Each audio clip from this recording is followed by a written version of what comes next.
Perfect Strangers and Head of the Class won't be seen tonight. Ah! We've been robbed! Now stay tuned for an ABC holiday treat. Word Balloon is brought to you by the League of Word Balloon Listeners.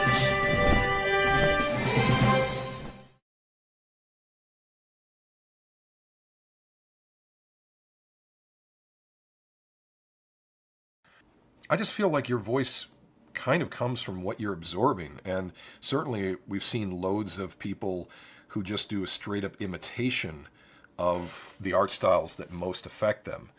And I don't see a real downside to that aside from when you start just outright swiping specific compositions. But if you really like the way a certain artist has built their work, see if that can lend effect on you with the way you shape your art style. Why not? I mean, I'm still reflecting the influence from the artists that affected me 40 years ago, and I don't see any reason to stop.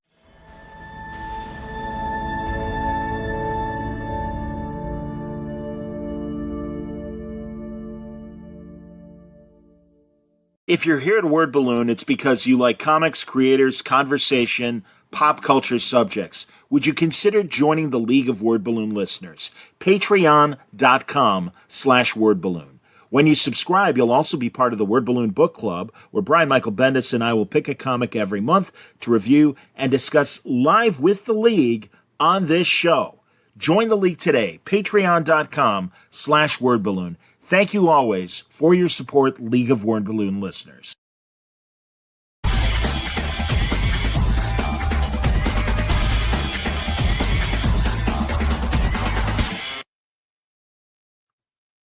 Welcome back, everybody. Time again for another Word Balloon Live, the comic book conversation show, although we'll expand beyond comic book conversation tonight. John Suntress with you. I decided to do an Ask Me Anything episode because, I really haven't done that before.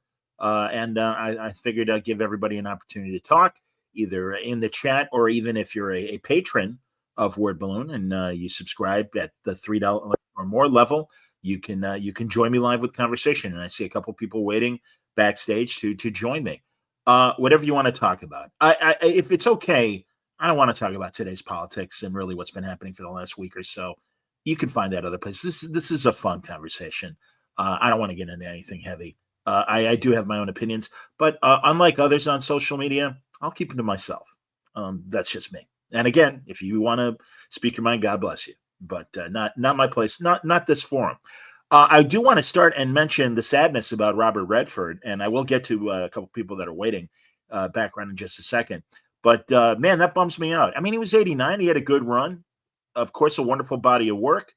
Nobody can argue with his impact on the culture from, God, even going back to the very early 60s in television to his last movies. I just think he was incredible. Not only the movies he starred in, but the movies he directed as well. Gabe Harbin and I will likely be talking about Redford in the days ahead and give you more of an in-depth retrospective. But if you want to talk about Redford and tell you some of your favorite movies, for me, 3 Days of the Condor still sticks with me as one of the greatest suspense espionage movies and political movies ever, and it riveted me back in the 70s when I watched it. I think I didn't see it until it was on VHS in the late 70s. But man, and honestly, listen, Redford's amazing. Faye Dunaway is amazing. Everybody, Cliff Robertson, John Houseman. But for me, Joubert, Max von Sydow's character, the icy assassin that is pursuing Redford. Oh my God, what a character. If I could draw comics, I would be drawing Joubert inspired assassin comics left and right and writing them, because man, and just if you haven't seen it, what a turn at the end.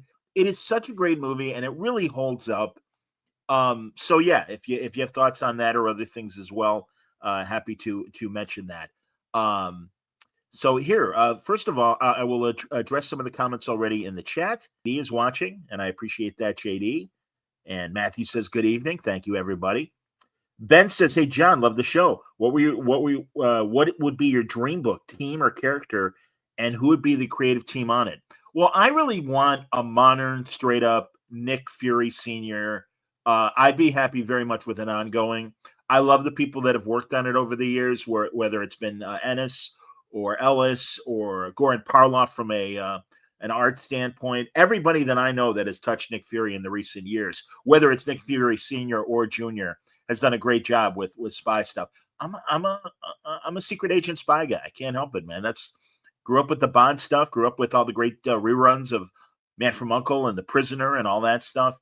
It stuck. I mean, even the cheeseball stuff like Matt Helm and Flint, and now I'm fascinated in searching for the British knockoff movies and American knockoff movies that happened during the Bond craze, trying to grift on that. And some of them are really good. Deadlier Than the Mail, which you can find on YouTube, fantastic movie. Richard Johnson, a wonderful British character actor, plays this amped up version of Bulldog Drummond. Bulldog Drummond was just a straight up detective back when he was first created in the, I believe, 30s.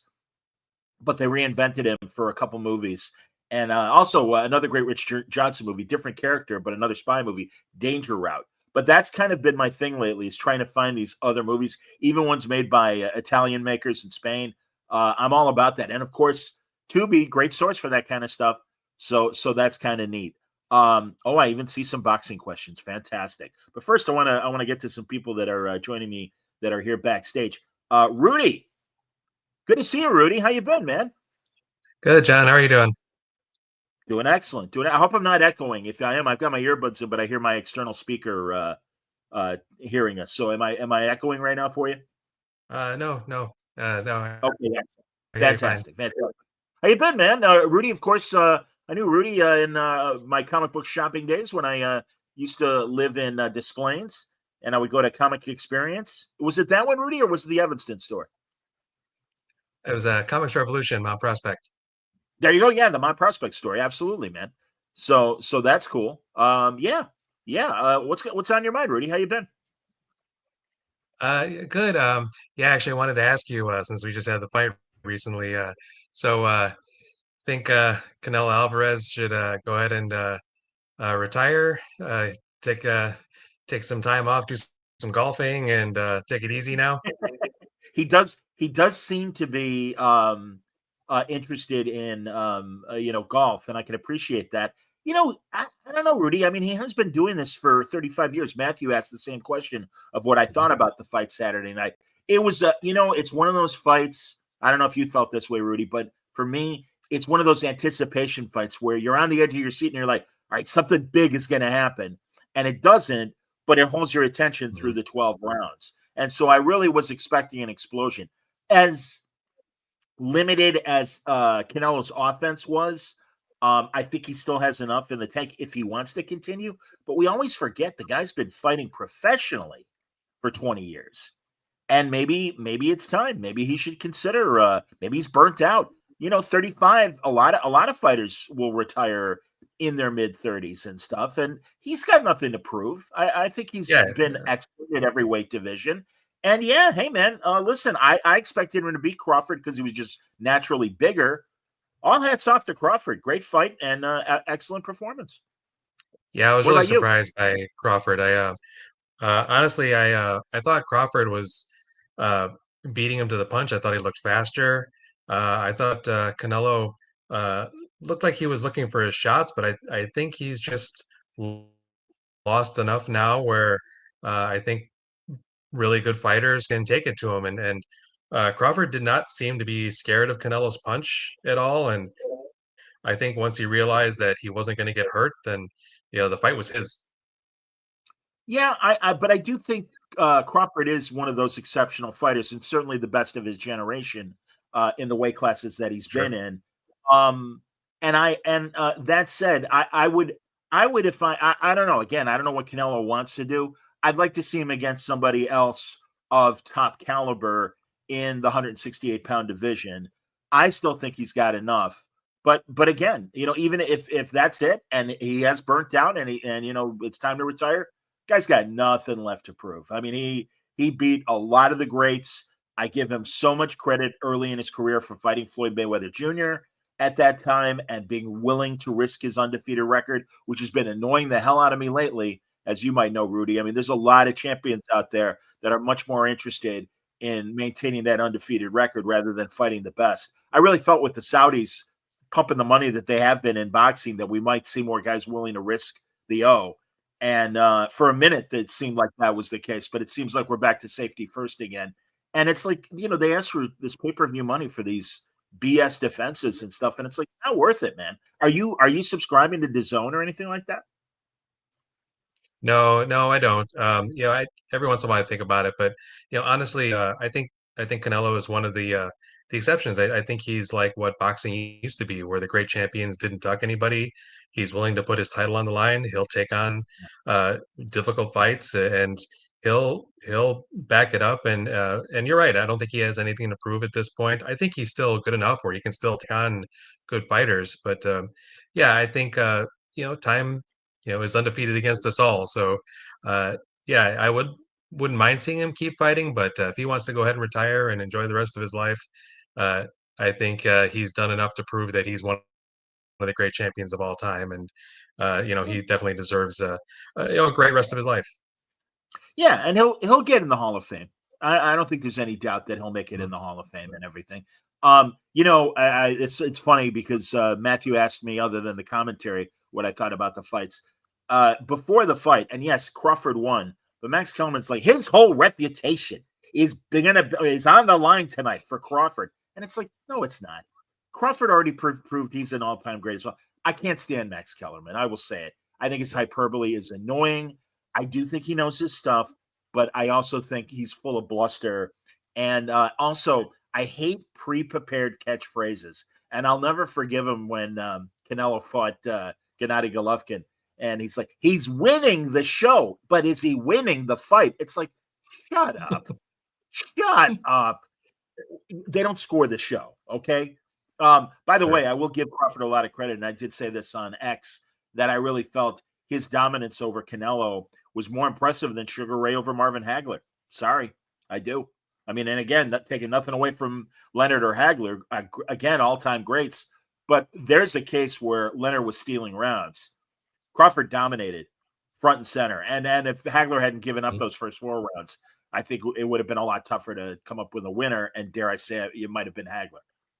So there you go, man. Yeah, I was still impressed with it easily could have been a very different fight. It could have been a disappointing fight, and I was entertained, and I gave a lot of credit to Crawford. I was very impressed with how he performed in that fight. I hear you, man. I hear you. Any nerd things you want to talk about before I let you go, Rudy? I just want to say, love the talk with Rucka. I loved how open he was, and boy, he was pulling no punches, and there was some great stuff that came out of that. And I mean, if that's what we're going to hear from Rucka, I want to hear him back as much as possible. Well, Greg is never afraid to speak his mind, and I was surprised. I wasn't surprised at his feelings because he and I had private discussions before. But that's his choice, and I understand. I really respect the fact that Greg understands that I am still friendly with both Dan and Jeff Johns, and I have every intention to maintain those friendships. A lot of people were like, you should never have those guys on again. And it's like, homie, don't play that way. No, it's okay. I mean, again, these are cliques, and anybody, I think in any business, there are groups that get together, and there's the cool kids and the kids that get ignored. I saw it in broadcasting a million times, and it's shitty. I'll say it. But it's unfortunately, that's just the nature of the beast. I'm really sorry that it upset Greg to the point that it did. I had no idea he was at that level. And I truly feel bad as a friend of his that I didn't realize it had gotten that bad. So that is terrible. And the circumstances are what they are. The good news is Greg's doing great. He's still writing great stuff and will continue to do so. And Didio has got his career going, and Jeff's got his going. So, so be it. That's simple. But yeah, there you go, Rube. Cool. Yeah, just the fact that Greg's okay. I think that's the best thing. Even if he took a break from writing, or just decided to stop because of his health, just the fact that he's doing better and that's the most important thing, and great to hear it. Yeah. And I don't think he really did take a break. Maybe and forgive me if he had said that in the show, I forgot that, but it seemed to me that stuff was still coming out just from other companies, and he was working on novels. Yeah, I don't think he did, but I wouldn't have begrudged him at all if he decided to take a break and take care of himself. Sure. And we'd all rather have that than anything else. It seems, honestly, again, based on my personal conversations with Greg, he's in a much better place, and he's busy. And I can only leave it at that. That I do know that he's busy, and look forward to when he can talk about that. And that will likely come up. And by the way, everybody, if you're not reading Cheetah and Cheshire, Cheetah and Cheshire robbed the Justice League, fantastic miniseries. It's him and Nicholas Scott. It's great. It really is one of my favorite current books from DC. Got to say, Greg made the analogy years ago. I don't know if you remember this, Rudy, but he compared Marvel and DC to the tortoise and the hare. And he's like, Marvel's the hare. Marvel's nimble. Marvel can adjust and juke and move faster and stuff. And this is even years before Disney bought Marvel that Greg made this comparison. But every now and then, the tortoise, all of a sudden, you suddenly look, and the guy that was behind you is suddenly ahead of you. I kind of feel, and I do have a couple favorite Marvel books. Like, for instance, I love what Zdarsky's doing with Captain America right now. I love, of course, Ryan North's Fantastic Four is amazing. I love Philip Kennedy Johnson's Hulk. All that said, I got to admit, I'm reading a lot more DC right now than I am Marvel. So yeah, I am as well. And DC's had that reputation for a long time, and that's going back to even when I was a retailer, and they do a very good job of being stewards over their books and especially their graphic novels and maintaining their properties and able to translate them into IP in a pretty good way and still sell books because of it. I know with Marvel, the movies are great, but they don't always necessarily move the comics when the movies are doing well. But DC has always done a really good job at translating whatever little movie sales they get into book sales very well. And I've always appreciated that. I'm stunned. I read today, and I didn't realize, maybe the news was out earlier, that Superman streaming is going to start Friday, and it's going to be on regular HBO on Saturday. And it's like, man, that's fast. Yeah. That seems to be the case these days. And I'll, like many people, I'll be there watching it as soon as it comes out. I thought the movie was great, and that and Fantastic Four. But to see a Superman movie that hit all the right notes, that gave us a Superman that is Superman again, and the stuff with the Kents, I think the Kents were great. It really felt like the message got back on track, and James Gunn clearly understands what it means to be Superman and the joy and the hope that really comes with Superman, and not just a symbol of hope, but actually somebody who gets it. Are you okay with Peacemaker being as hard R as it is compared to Superman being a good, safe PG-13? I am actually. I'm someone who believes that there's room for all of that in comics. If you do a good job and write good stories, I think you can have good R-rated stories in comics. I think you can have good G-rated comics and everything in between. There's an audience for all of it, and I think comics is a medium. It's not just kid books, and comics should be for everybody. Well, but also the television product, I think, should be for anybody and everybody as well. Yes. And so for the parents that are like, whoa, what can I show my kids? Show them My Adventures with Superman, the great animated series that's sitting on HBO Max right now for a streaming standpoint, and I'm sure we'll be back. I don't know if it'll be back or not for another season. I hope so. I think it's been a great show. But yeah, I mean, there's plenty of kid-friendly material to show your kids. And again, man, I've been reading and watching and listening to this stuff for over 50 years now. And I think there's room for everybody and every type. I'm glad that both companies are once again leaning into R-rated material in film, television, and also in the comics. I'm really glad that Palmiotti and Dan Panosian are about to do Frank Castle. Made no sense to me why putting Frank on the shelf. I disagreed with that. I thought that was an overreaction, but I'm glad that Frank is back. So that's good. And I feel the same way. I think Peacemaker deserves its audience, and and it's weird because it actually disturbed me more than The Boys. Maybe because in the back of my head this is DC. I don't know, But yeah, I don't know. But I'm looking forward to Gen V and season 5 of The Boys coming back as well. All good stuff. All good R-rated superhero stuff. Oh, I am too. I love The Boys. Big fan of Gen V.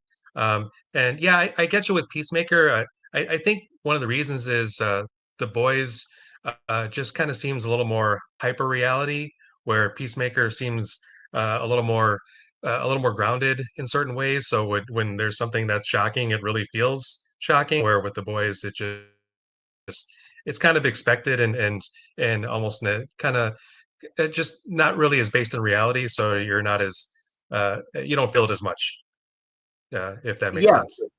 No, I get you, man. I get you.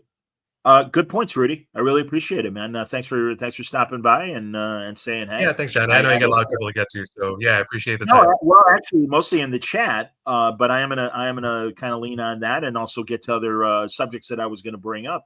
But yeah, so if anyone else, again, the link to come on is on Patreon for my patrons. And if you're not a patron of Word Balloon, this might be another incentive for you to become a subscriber and do that. And you could be on camera just like Rudy was. But dude, thanks a lot, man. Great seeing you, and I hope everything's going well. Oh yeah, things going great, and yes, everybody, please become a Patreon subscriber. John's put out great work for many years. He's been there since pretty much the beginning of podcasting. You were one of the first podcasts I ever listened to. You were the inspiration for when I was doing podcasting.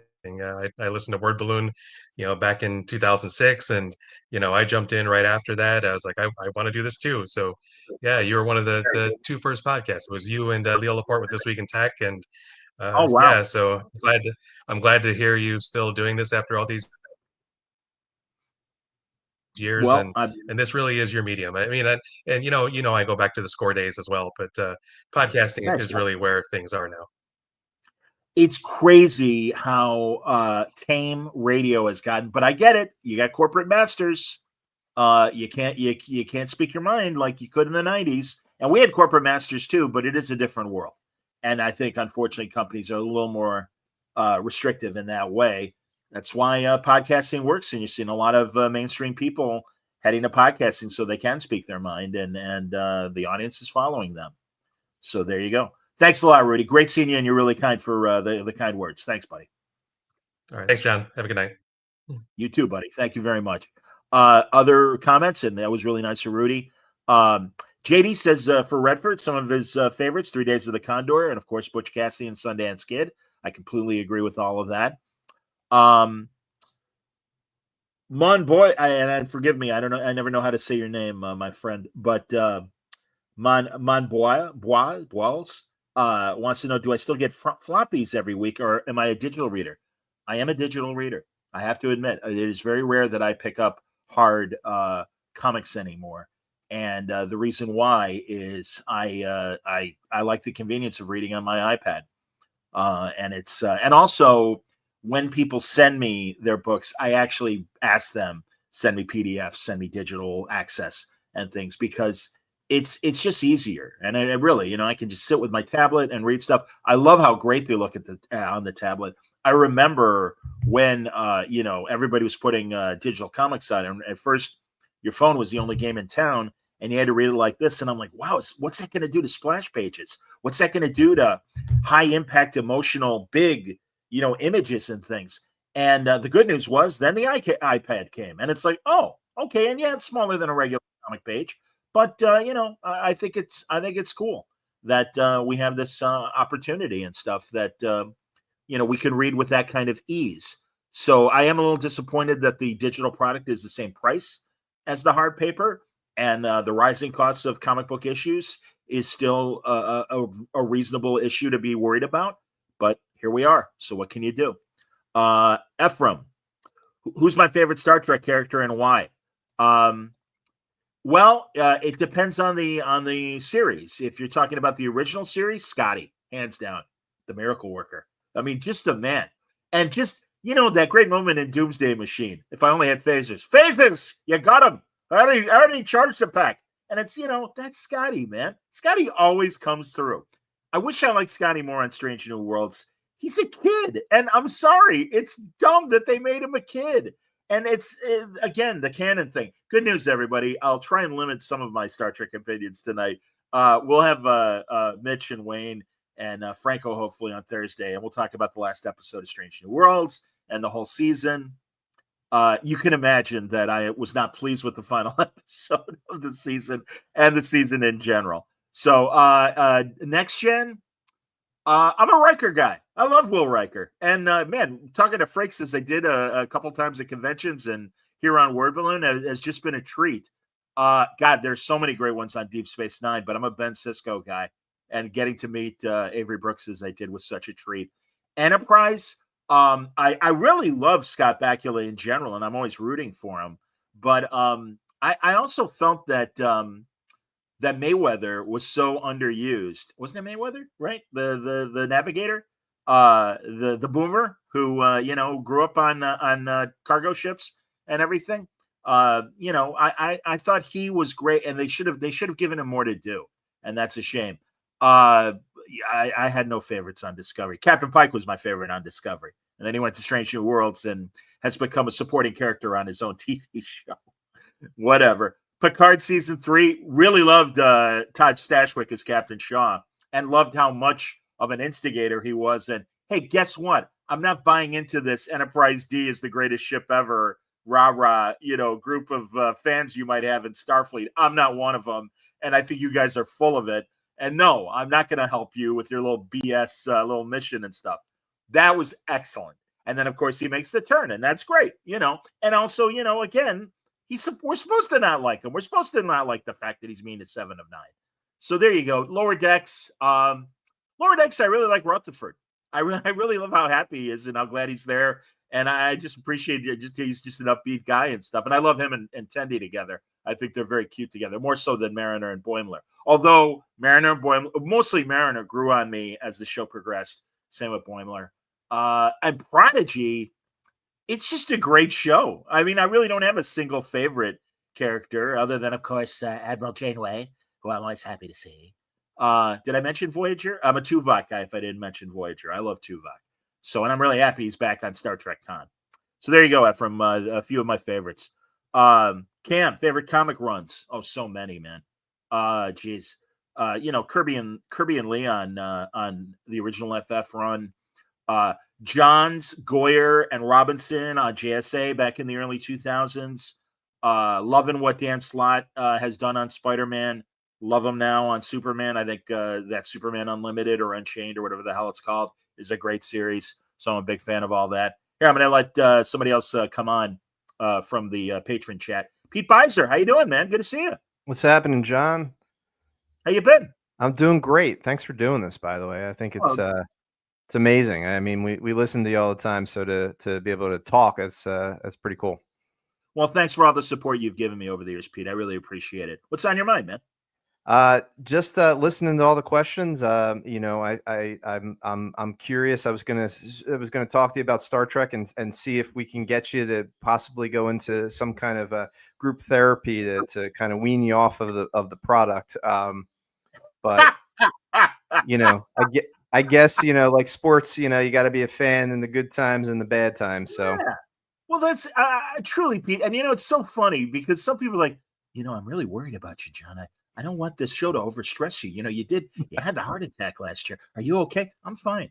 I don't know. Again, it's sports to me. But it doesn't upset my sleep. Yeah. I'm okay. And honestly, I'm always rooting for good episodes. And every now and then, unfortunately, it's only every now and then.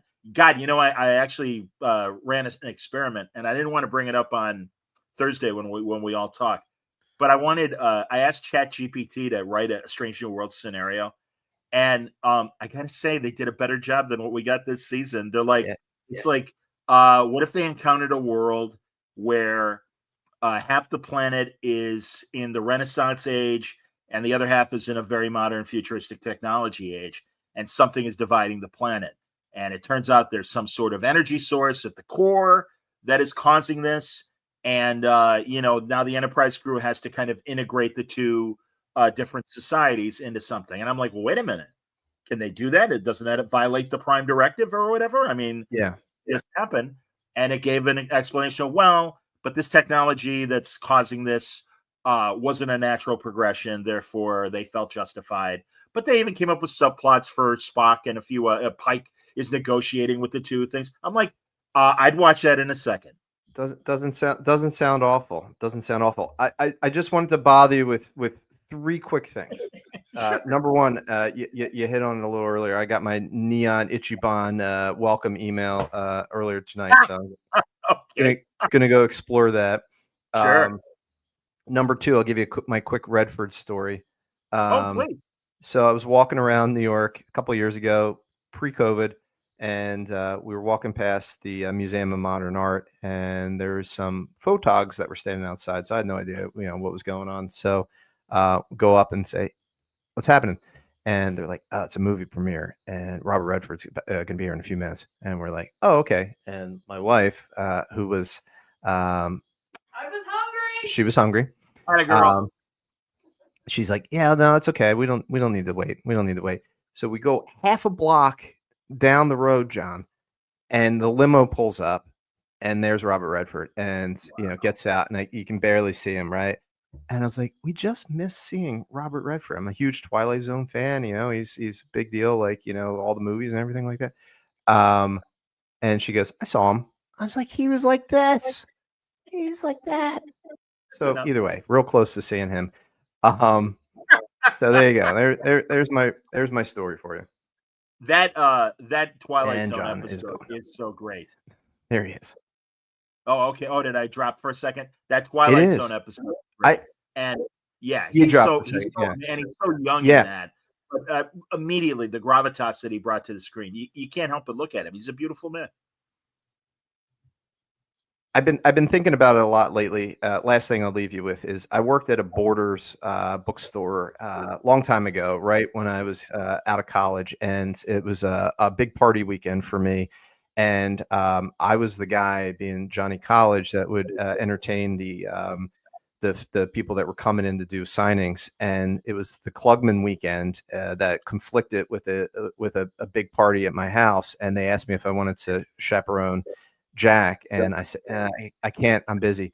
And being a huge fan that I am, I look back, and that has influenced the last 20 years of my life. And that anytime I have the chance to go do something, John, when it comes to something like that, I go do it, because he was dead pretty shortly after that. And I look back and I was like, I went and I got drunk instead of hanging out with one of the greatest actors. I know he's a reoccurring theme for you guys on the show, but like, what was I thinking? So two close missed opportunities with some Twilight Zone guys, which I know I mentioned it in the comments for a show, but I would love to see you and Gabe and the crew go through it. I don't know if it's episode by episode, but I just watched the Serling like live TV episodes and then went over to Kinescope. You guys did a great job. There's nobody else on the internet that's doing that. So. Well, I just feel like the Twilight Zone is so well covered by so many other people. That's why I avoided doing any sort of rewatch for it. It's funny. I just started doing, I don't know if people have seen it, but I just started putting out little minute reviews of Star Trek. And I did Charlie X for the first one.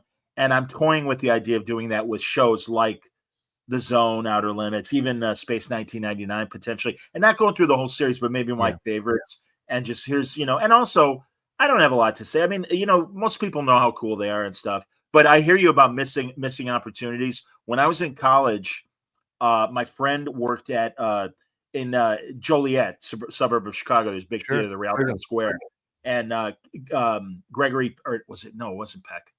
It was Cary Grant. Evening with Cary Grant, and I missed it, and he died a couple months after that. And so I hear you, man. No. When you have those opportunities, you got to jump on them. And I took a date to see Sam Moore of Sam and Dave at City Winery, our local City Winery. And it's like, we got to see him now. I'm glad I saw Mel Brooks. I know he's still going. God bless him and stuff. But I got to see Mel Brooks. And one of my old college friends is like, I got to drive my kid back to school. And I'm like, hey, man, this might be the only chance we ever get to see Mel Brooks live. Are you really going to miss that? And he goes, yeah, you're right. My wife can drive my kid to college.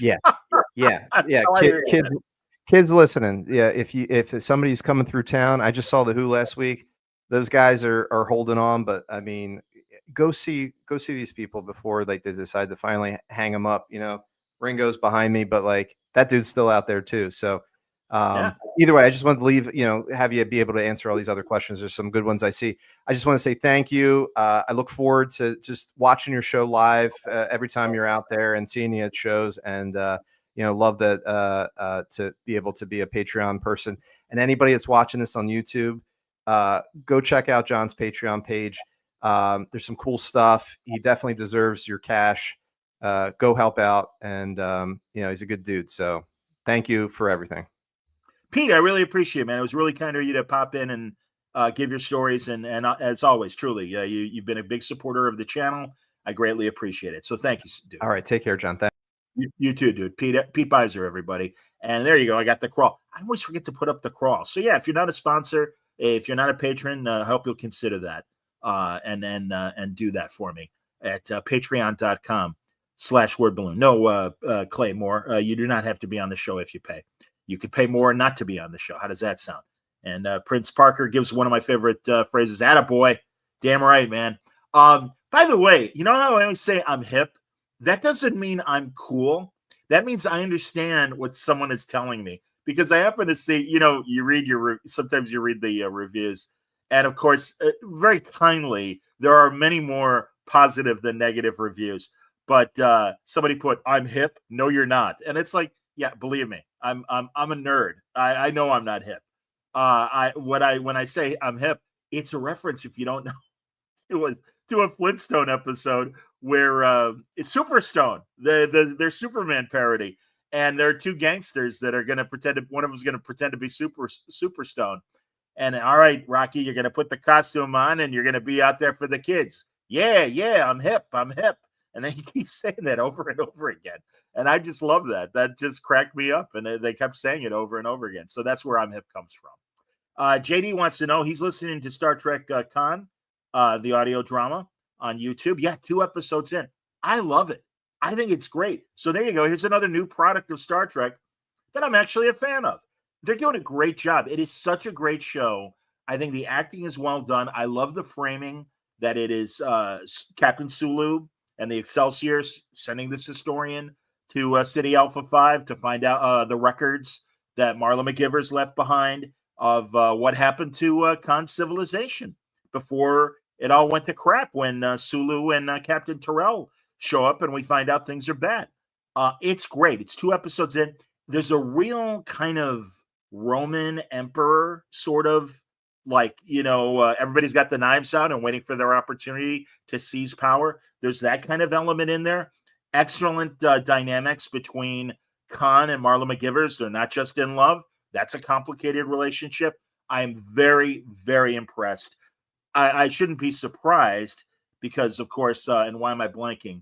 Star Trek II director and Time After Time director, of course, wrote the story, and then it got rewritten to be this. I think it's an 8-part podcast, but shame on me. Somebody in the chat can remind me, of course, who we're talking about. But yeah, I mean, and also, by the way, if you've never read his Sherlock Holmes novels and seen the 7% Solution, Nicholas Meyer. Thank God I thought of it. All right, I beat you guys, Nicholas Meyer. But yeah, the story is great, and of course it is because he gave us the Wrath of Khan story, so he knew what he was doing. Vid Zombie wants to know, do I read Star Trek novels? Yes, I do. And he recommends. Well, I had Andy Mangels on recently, and the ones that he co-wrote are fantastic. And I also think Peter David's novels were always excellent. My buddy Mike Jan Friedman, who's been on the show many times, I think his Star Trek novels are great. Diane Duane was a great Star Trek novelist. So any of those authors, I would honestly say, because I could even think of one-shot authors that did quite good work on all the different iterations of Star Trek in novel form. If there's a subject you want, I would read the synopsis. At worst, it's just going to be decent. So no, I'm that much of a Star Trek fan, absolutely, and I do read all those. Harvey Picard's Ghost wants to know if I've ever heard the short-lived punk band The Broadways. I have not. I was a new wave guy more than I was a punk guy, but that's just me. So. Yeah, I agree with Rudy. Rudy says any Peter David, always gold. Absolutely, man. Yeah, it sucks that he's not around anymore. He was part of that writer collective as well. that included Mike Can-Friedman, my buddy Paul Kupperberg, my buddy Bob Greenberger, a few other people. Crazy 8 is the name of their writer's imprint. And every now and then, Robert will put out an anthology of short stories, and all those guys will be in there. Another great Star Trek writer that has been on the show, Keith DeCandido, excellent writer. I also appreciate on Facebook, he's doing a rewatch of Babylon 5 and giving great reviews, along with his reviews of new Star Trek as well. And, again, there's a guy that I have on that we disagree about Star Trek, and that's okay. Again, if you like new Star Trek, God bless you, man. More power to you. Rudy is right. Peter David's Babylon 5 books were really good as well. 100%, man. Really fleshed out a lot of the end of the story and giving us that information between the last episode of the regular show and then Sleeping in Light, which, was 20 years later. So that's cool. Stanley wants to know who my favorite comic book characters are. God, I'm big on the classics. And again, I gotta be honest, I started with DC. It took a couple of years before I was introduced to Marvel. But, so Superman and Batman, certainly. On the Marvel side, I love Spider-Man. I really love Iron Man. I'm a massive Iron Man fan. Captain America, though, is my guy, Steve Rogers. And I've appreciated when other people have worn the mask. That's why I'm intrigued by Zdarsky's current story. And I think this is really cool. And I appreciate kind of the retelling of Steve's origin, now putting it in the 2000s, and that he comes back post 9/11. That's very interesting. And Chip will be on in a couple weeks to discuss what he's doing with Captain America. And we've got this new guy who, because of September 11th, joined the Army in a very Steve Rogers-like way, kind of a scrawny guy that got the soldier formula and became this 2000s Captain America. What's his deal? I'm enjoying hanging on every moment of that story. Birds of Prey is an excellent book, and Kelly Thompson is killing it in that book and making me think about characters that I really never gave a damn about. What she's doing with Big Barda and Cassandra Cain in particular in that dynamic is just excellent, and I really enjoy every issue that she writes. And I'm enjoying the Absolute line very much, and I appreciate the differences that are happening in there. I got to get more into the Ultimates line, and I know we're going to have the it sounds like a wrap up to the new Ultimate Universe, or some sort of big event change. I know Hickman's going to be involved with that, but Prince Parker is a fan of new Star Trek. It's good. I wasn't remotely interested till Discovery came on. Way to go, Prince. I think that's great. Rudy wants to know what my favorite Legion character is. I'm a Mon-El guy. And I know that sounds boring because, he's got Superboy's powers and everything. But I really, not only did I appreciate, my heart went out to him when I was a little kid and I was reading the reprints of him in the Phantom Zone and stuck there for 1,000 years. But I also really love that they've made Daxam kind of this planet that is a little more elitist and not as welcoming as certainly Earth or other planets. Well, maybe not Earth today, but at least the idea that we're one world of many nations. But Daxam's kind of elitist attitude and stuff, it makes an interesting wrinkle. I didn't like the way he was portrayed in Supergirl. I wish they had done a better job. But I love him in the comics. And when James Robinson put him in the 21st century, because it was the early 2000s, and as Superman's like, hey, I got to deal with New Krypton. I need you to take over for me. Yes, please. I also loved back in the day when Colleen Doran was writing Mon-El. So yeah, I'm a big Mon-El guy. I like Brainiac 5. He's cool. Jeremy wants to know, I was wondering if you've seen Spinal Tap 2 yet. Oh, I'm so glad you brought that up, Jeremy. I was going to talk about this. What I thought of the original. If I like this as Spinal Tap, I recommend Spiegel. Jeremy, I'm glad to hear that because I got to be honest. It's so weird. They really did, as I understood that they would do the whole publicity tour. And, I saw them on Kimmel and a couple of the other shows and on podcasts and things. And I love those guys. I was college. I was the perfect age for This Is Spinal Tap. It came out in 85. I was in college. And of course I went to see it. I almost feel like, and I was concerned, and Jeremy, please tell me if I'm wrong. But I feel like this movie might be a little too self-aware. and I heard that like McCartney, ooh, I'm a fan.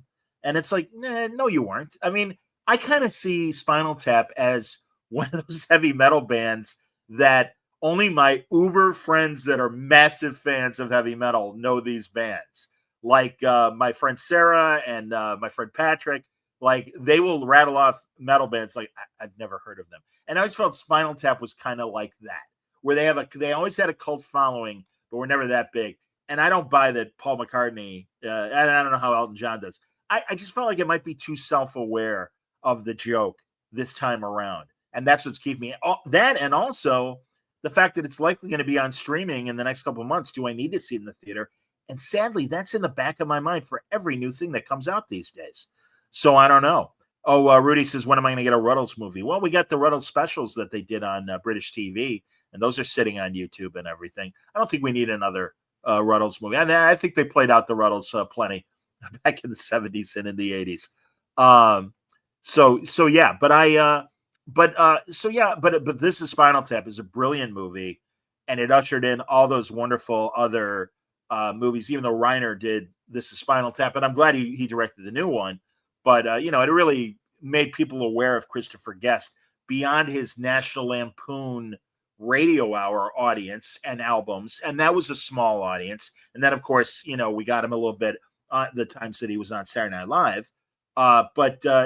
He's a genius. I really love pretty much all of his movies, Guffman and Mighty Wind and all these movies. The only thing that I thought was just kind of a misfire was that Netflix series Mascots that he did, where it almost because it was like a multi-part miniseries, it wasn't as interesting.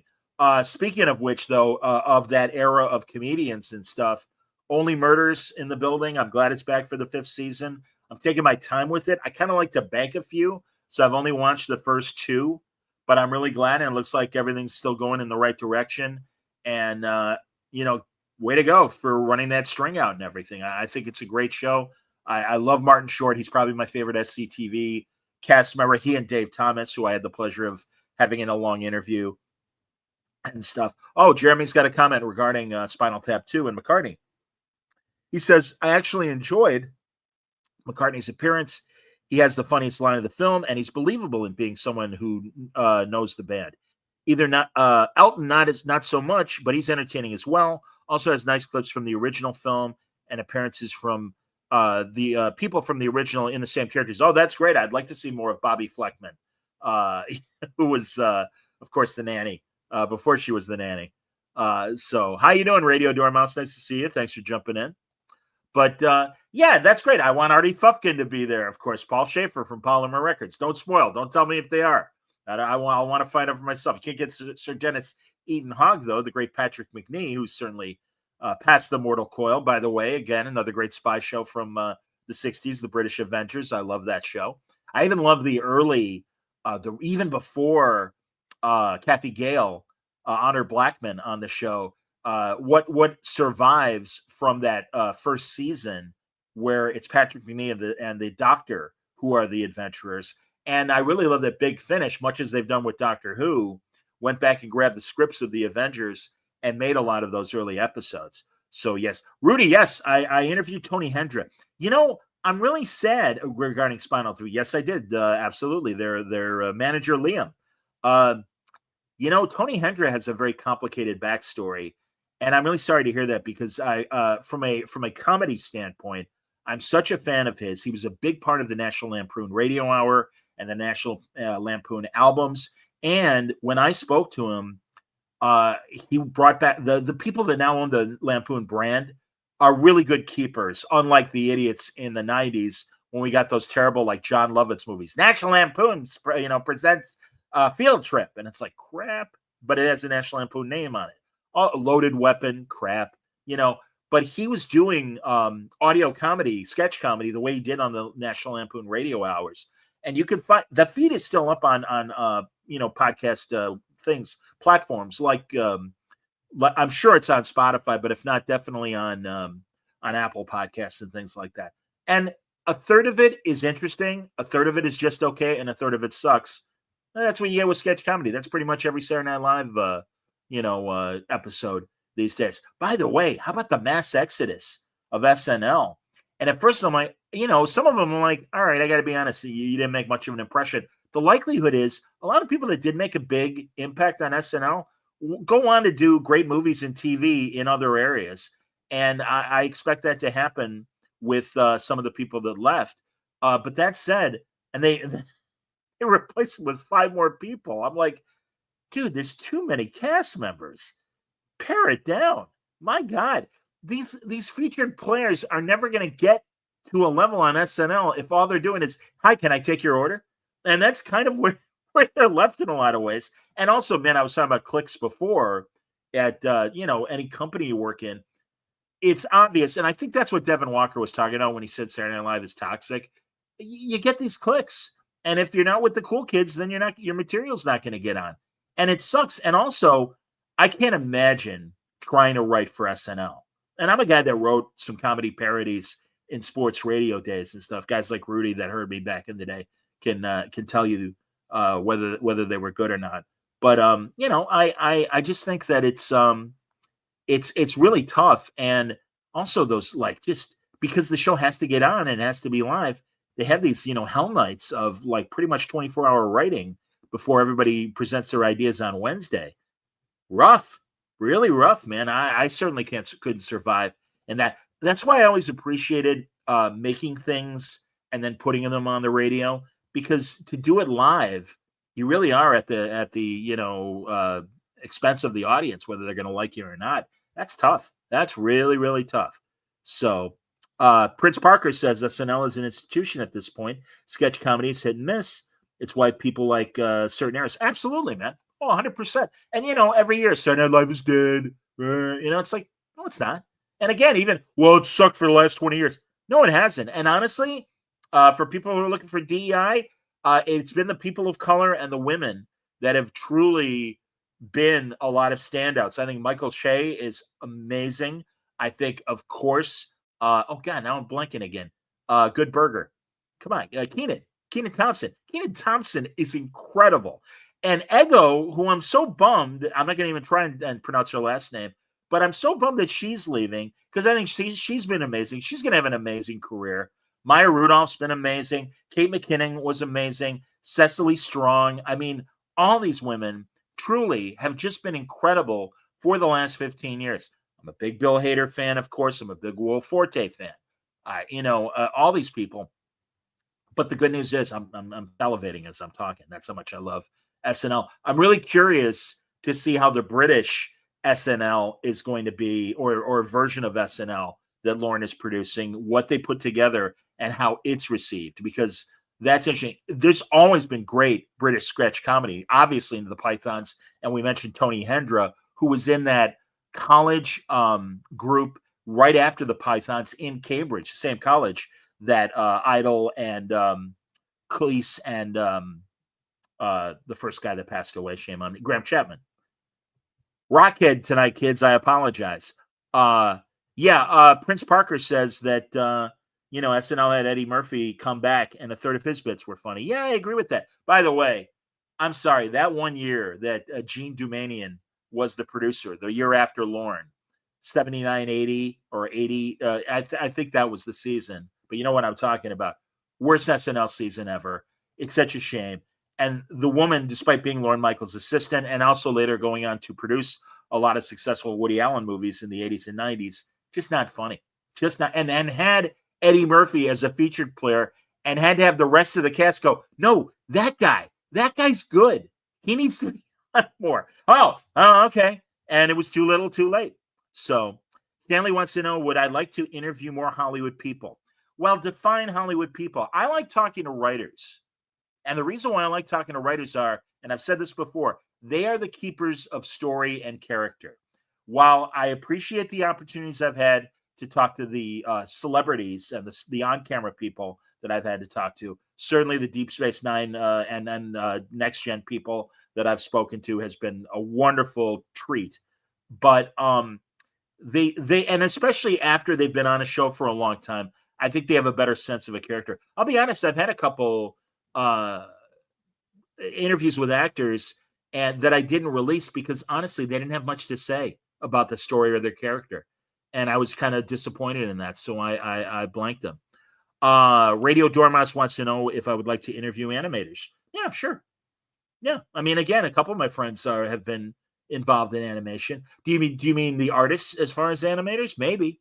Yeah, I haven't done that as far as of artist animators, but again, writers of animation, I certainly have talked to them over the years, and always appreciate that. Yeah, again, I'm just, having been a writer myself in many parts of my career, not only writing commercials, but as I said, I would write sketches and parody commercials for sports radio and things. I'm more of a writer's guy, and in fact, when it comes to art, I try to, and really in the last few years even more so, talk to more artists. In fact, Lee Garber, who's been doing work with my buddy Joe Henderson, and just has a distillery book, Big Burn, I want to say, that's the trade is coming out. I'm going to talk to Lee pretty soon.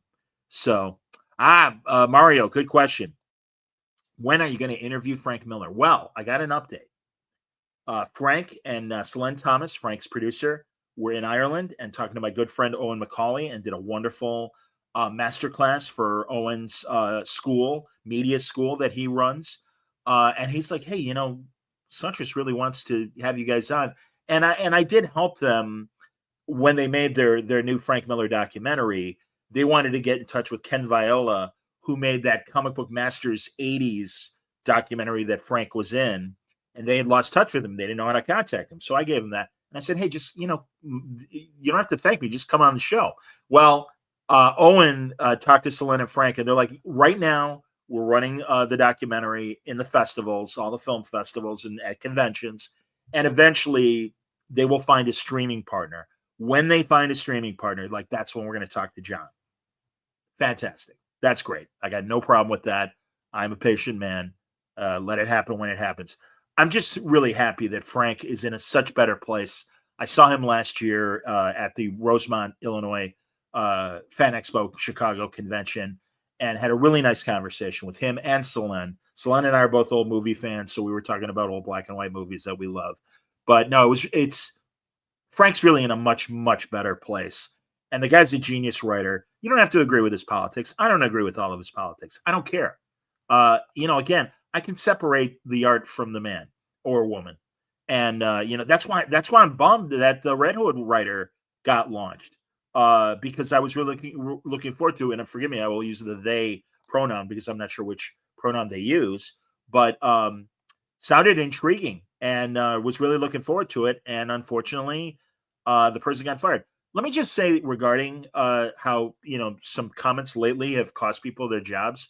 When I worked at CBS, I worked with them a couple different times. I worked with them in the 90s when I was in sports radio, and then when I was doing traffic on the news station.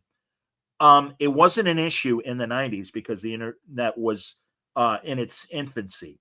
As far as now, and this was 10 years ago when I joined, 2015, and they're like, listen, we're not telling you to hold your opinion, but do understand, especially for you on-air people, you're representing the company.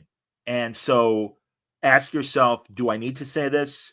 Is it going to make a difference or whatever? And again, you'll forgive me, folks, because I can appreciate, well, no, because we need those voices out there. We absolutely do. But when you're working for a company, you do, I get that, hey, if you're working for the man, the man's going to sometimes say, well, that doesn't agree. And also, they have to cater to everybody as much as they can. That's the trouble with mainstream media. This is the problem that they have. And it was never an issue before. But now in this more divided world that we live in, it is. And that's unfortunate. But you can think globally and act locally would be my comment. Would I interview Dave Sim? Says Radio Dormouse. I don't know, man. I'll be honest. I've read some Cerebus.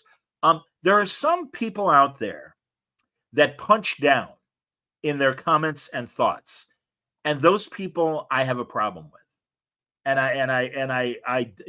There's somebody that actually his comments managed to come on during the Greg Rucka interview. I'll let you rewind and see who I'm talking about. And I used to be friends with the guy, but really in the last 10 years, the guy has really been punching down and really established himself as kind of a emperor. I believe he even uses the analogy on his website or on his videos. Man, whatever. You think what you want, that's okay. But again, I just think they were being mean to people that were not as well known in the comic book world, for example. So yeah, I don't know if I'd talk to him, but I can appreciate again. Radio Dormer says, "Cerebus is my favorite comic. I highly recommend it." That's cool. Stanley, what era of comics is your favorite? Do you think modern comics are weaker? I do not think modern comics are weaker. Quite the contrary. I am thrilled, again, as a guy that started reading comics 1973. Yeah, that was when I think maybe earlier than that, as far as hand-me-down comics with no covers that my older cousins would give me, Betty and Veronica, and even some DC Superman stuff from probably, before I was born. All that said, no, comics have grown up with me, and now in my senior years, I love what's coming out right now. I think it is such a great time where people can really tell individual stories, their own personal stories, alongside the superhero stuff we're getting. We're getting great superhero stories right now. So, yeah, I honestly, there's never been a bad era. The only time that I kind of checked out was the 90s, mostly because that was especially early in the decade, I was out of college. I didn't have any money. But also, I'll be honest, that art was more important than story, period. They kind of lost me.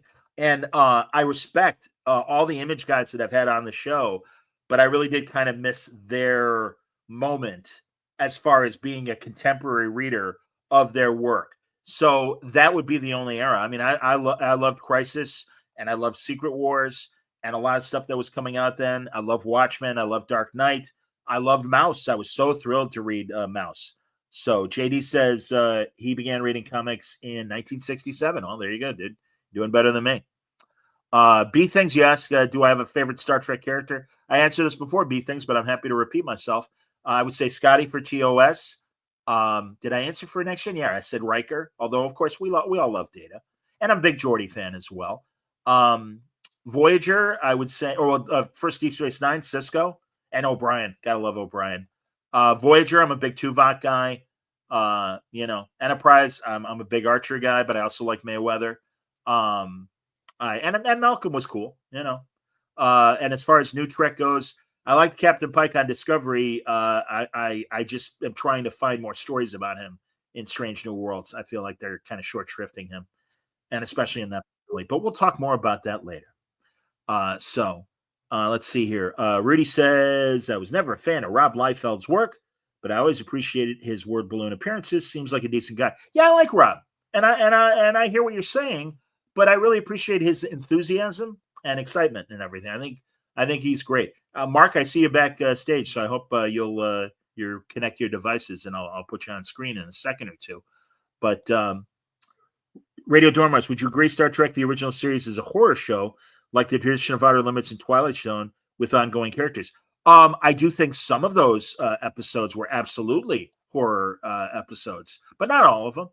I don't think there's any horror in A Taste of Armageddon, for example, a great episode that I think holds up very well. And I really think a lot of them do, even more so today. So there you go. And Art Balthazar wants to know, would I like to interview Chakotay? Yes, of course I would. Robert Beltran, I'm a big fan of his, even Eating Raoul. So here, I'm going to bring on somebody else right now that is a patron, and I appreciate that, and a fantastic playwright. It's good to see Mark Pratt. How you doing, man? Good to see you. I'm great. How are you? I'm doing all right, man. Thanks for coming in. Oh, thanks for having me. We're going to eventually arrange an interview with Mark and Crystal Skillman. I don't know if there are others like you guys that have written comic book related plays, but it would be great to have a discussion, at least with the two of you. Is there someone else, Mark, that you could think of that's another playwright like that? Yeah, there's Lenny Schwartz, who is in Rhode Island, who he's written plays about Bill Finger, just like I did, in the creation of Batman. And he also did a play about Steve Ditko. And another play he just did this last spring about Siegel and Schuster. And then also in Los Angeles, there's an Arlo Fantasy Theater that are doing a musical about the 50s comic book crackdown and EC Comics. And these are people that I've gotten to meet over the last couple of years, and it's been really fantastic. So, yeah, I know that we've talked about trying to get a panel at like San Diego or C2E2 or whatever. Have not been approved yet, but I think they'd all be really interested in having that conversation. I agree with you, man. Remind people, Mark has been on before, but Mark has done a trilogy of comic book history plays. Tell people about your plays, Mark. Yeah, I've written 3 plays. They're called the 4-color plays now. They were the trilogy, but it looks like there might be another one coming. Hopefully, I'm working on it. But the first one was called the Mark of Kane, and it was about Bill Finger and Bob Kane and the creation of Batman. And then the second one was called The Innocence of Seduction, and so that was about the 50s comic book scare and the creation of the Comics Code Authority. Bill Gaines, Dr. Frederick Wortham, all that fun stuff. And then last year we did The House of Ideas, which was about Stan Lee and Jack Kirby and the creation of Marvel Comics. All really big hits. A lot of people seem to enjoy them. I know you saw the second 2. Yes, I did. And they've all been published by Sordelay Inc. If you want information on them, you can go to my website, which is mark-prott.com. There's a page there for the 4-color plays. Pitch away. No. And honestly, again, I can attest for the last 2. And of course, good friends of mine did see the Mark of Kane as well. And really loved it. And I'm sorry I wasn't able to get to that one. But by the way, so Mark's last name, for people who might look up his website, is Pracht for the audio. Right. And they're great. And also, I mean, I've always appreciated live theater, and especially in the small spaces that we have compared to New York and Broadway and things like that. And we have our big theaters like Goodman and things. But it's always the inventiveness in a small space of how people can convey performing a live production. Yeah, and, I give you a lot of credit, Mark. Yeah, well, I appreciate that. It was about 100-seat theater, and it was great fun, and it was really rewarding for myself, the cast. It was exciting to see comic book people come and experience theaters, many for the first time. But actually, what was also really exciting was that theater patrons just love those shows.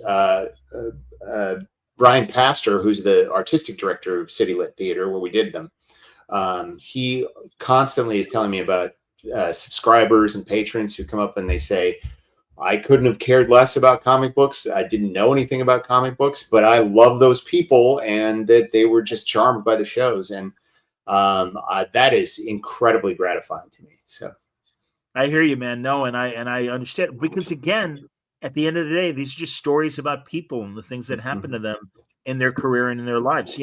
Matt Baker fans would also find a lot in Innocence of the Seduction that they would find interesting as well. And no, that's the thing, man. You touched on a lot of personal stories, and I'm assuming in Mark of Kane as well, but certainly in the 2 that I saw. And thank God we've got a great group of actors here in Chicago that are wonderful. Mark, I'm so bummed. A good friend of mine who's an actor who saw at least one of your plays was telling me how disappointed he is that all the Chicago Med, Chicago Fire shows, etc., are now bringing in even for those bit parts, LA actors, and not going to Chicago 4. And it's like, man, you guys suck, because we certainly have had a tradition going back decades, if not 100 years, of a very important theater, live theater environment and culture, and it continues. And thankfully, there are other productions that happen in Illinois so that they can, come from the local pool, and certainly commercial work still happens and things like that. But that's really, really dumb, in my opinion. Yeah, I mean, I can't argue with it. I mean, I did my little bit on Chicago Fire, so there was a way for you to at least get a few minutes on screen and sometimes kind of exciting stuff to do. And you know, I had a big fight scene that was pretty exciting. So oh wow. I mean, you know, I also had it. It was on Chicago Fire. It was, I think it was season 4, episode 17. It's called "What Happened to Courtney." Cool. I had broken my niece's neck and shoved her body down a chimney, and it's been long enough now. I can probably talk out of school. Like, there was no explanation as to why I had done this. And it was right when they were trying to start Chicago Justice, which was the DA show. And they were like, well, the idea maybe is that we're going to bring you back. We'll have your trial and then we'll explain some of this stuff. And I was like, okay, that sounds great. And then like a week later, they announced that Chicago Justice had been canceled. So did it make it even on the air? I don't think I ever watched Chicago Justice. I think it was like 5 or 6 episodes or something like that. It did not. I mean, it just didn't catch on. I mean, but I know several people. I do know some people here in town who have pretty major recurring parts. The wife of one of the captains she's from here in town, and she's on several times a year. So, but it is absolutely true. It's like, not that I'm some big expert on this, but you know, there's been a real downturn in production all across the board. So, oh god, yeah. Yeah, it's a shame. No, you're right about that, man. And again, I know that from my other friends that are screenwriters and actors. And yeah, it's you know, I honestly wonder, Mark, I don't know what your thoughts are, but I really wonder if 10 years from now, the major networks are still doing scripted television. I hope so. I mean, like, I hope, you know, I have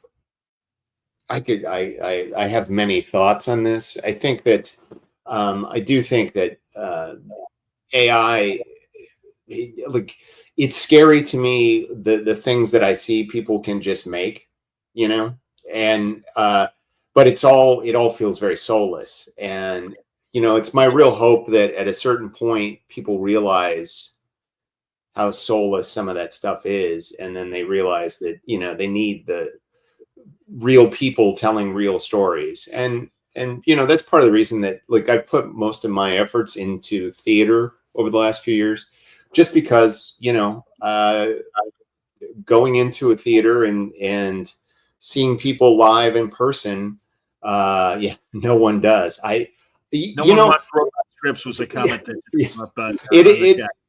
it's funny because sometimes I feel that way, and sometimes I feel like people really do. They want to be able to put in this thing and say, I want, you know, like when the Fantastic Four movie came out, you know, there was a lot of people who were like, oh, if it would look exactly like Jack Kirby artwork and everything would sound like Stan Lee, then I'd be so excited. And it's like, I understand that, absolutely, but it's also, that's not real. Jack and Stan aren't here anymore, and Jack's artwork, as genius as Jack's artwork is, if you saw it in real life, it would probably be kind of disturbing. There's one actor that I really felt, well, actually there's two different actors or people in pop culture that I felt had Kirby faces. One was Gary Conway, who was the captain of the ship in Land of the Giants. He had those Kirby eyes.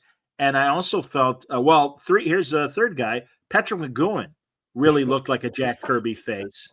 And from music, Robert Palmer also could have been a Jack Kirby character. Have you ever seen the Kirby Prisoner? I've only seen a couple of pages of it, but it's fascinating. Yeah. But yeah, I agree with that. But, you know, there is sort of like, when I think about some of the, like, the machinery and things like that, like I'm thinking that probably AI could crank out something that looked kind of like that, but it would look utterly unreal because it was utterly unreal, you know? I'm sorry. I'm just going to, if if you need to go to something else, let me know. But I got to. Yeah. What else did you want to talk about, Mark?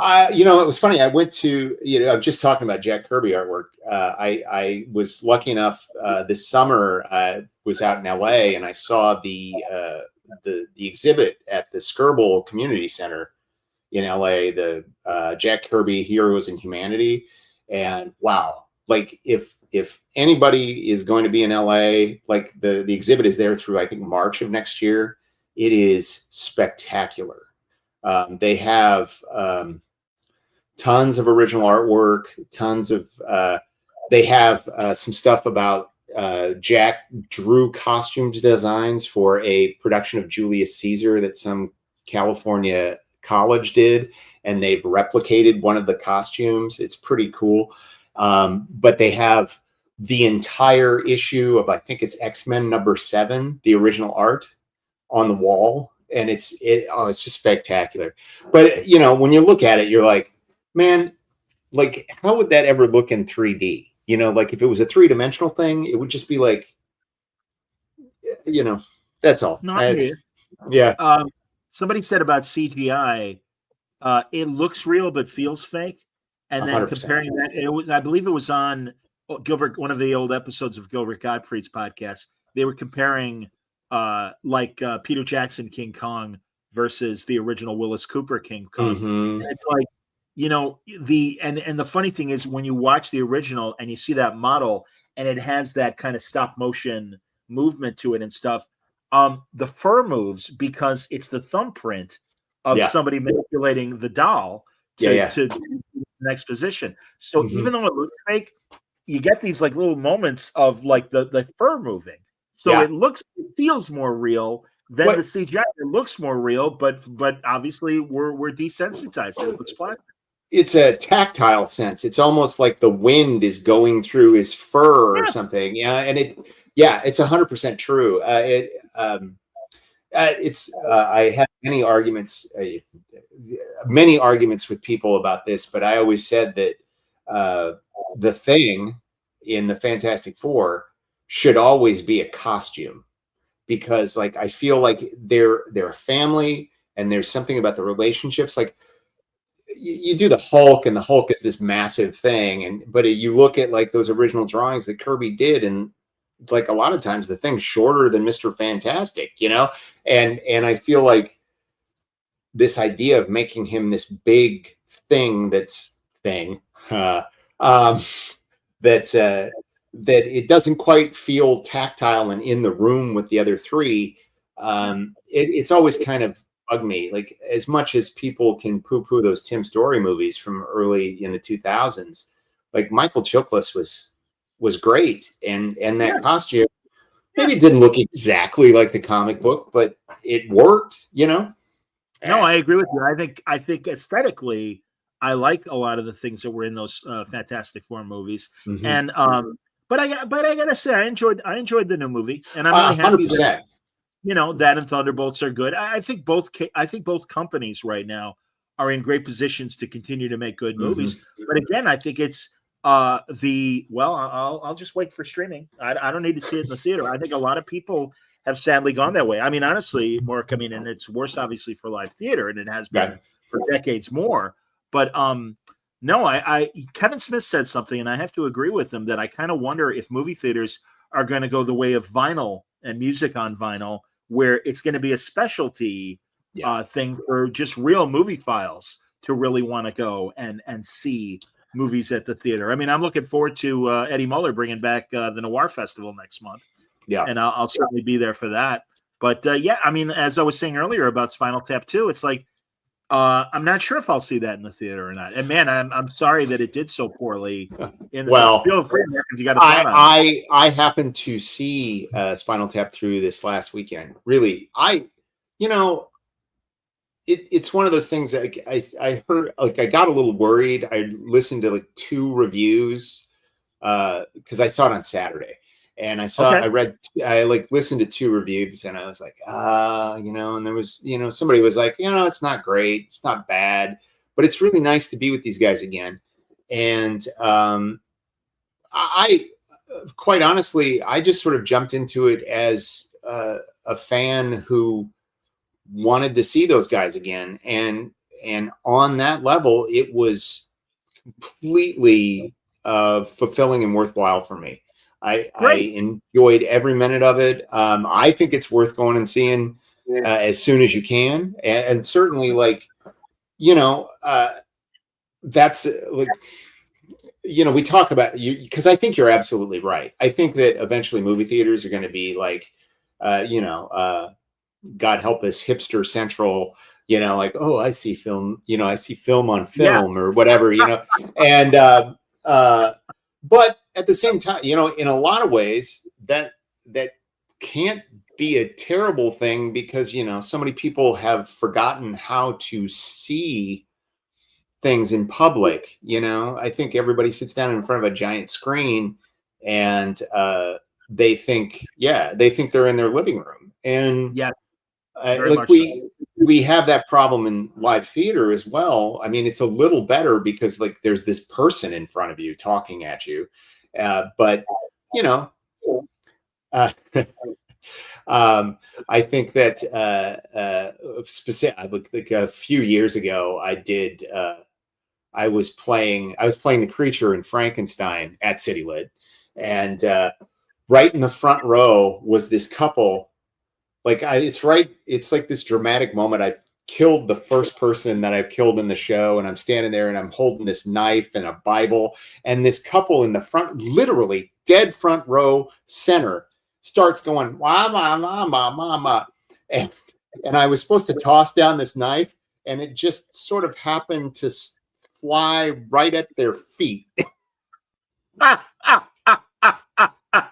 Stage manager talked to me and said, you know, don't do that. And I was like, yeah, all right, fine. But please don't. But, you know, that reminds me, there's a great showbiz story where Steve Lawrence and Edie Gourmet, the couple that were song and dance people back in the day, they were playing in Vegas, and a patron had their hand on the stage, and Edie Gourmet purposely walked over and stepped on the lady's hand.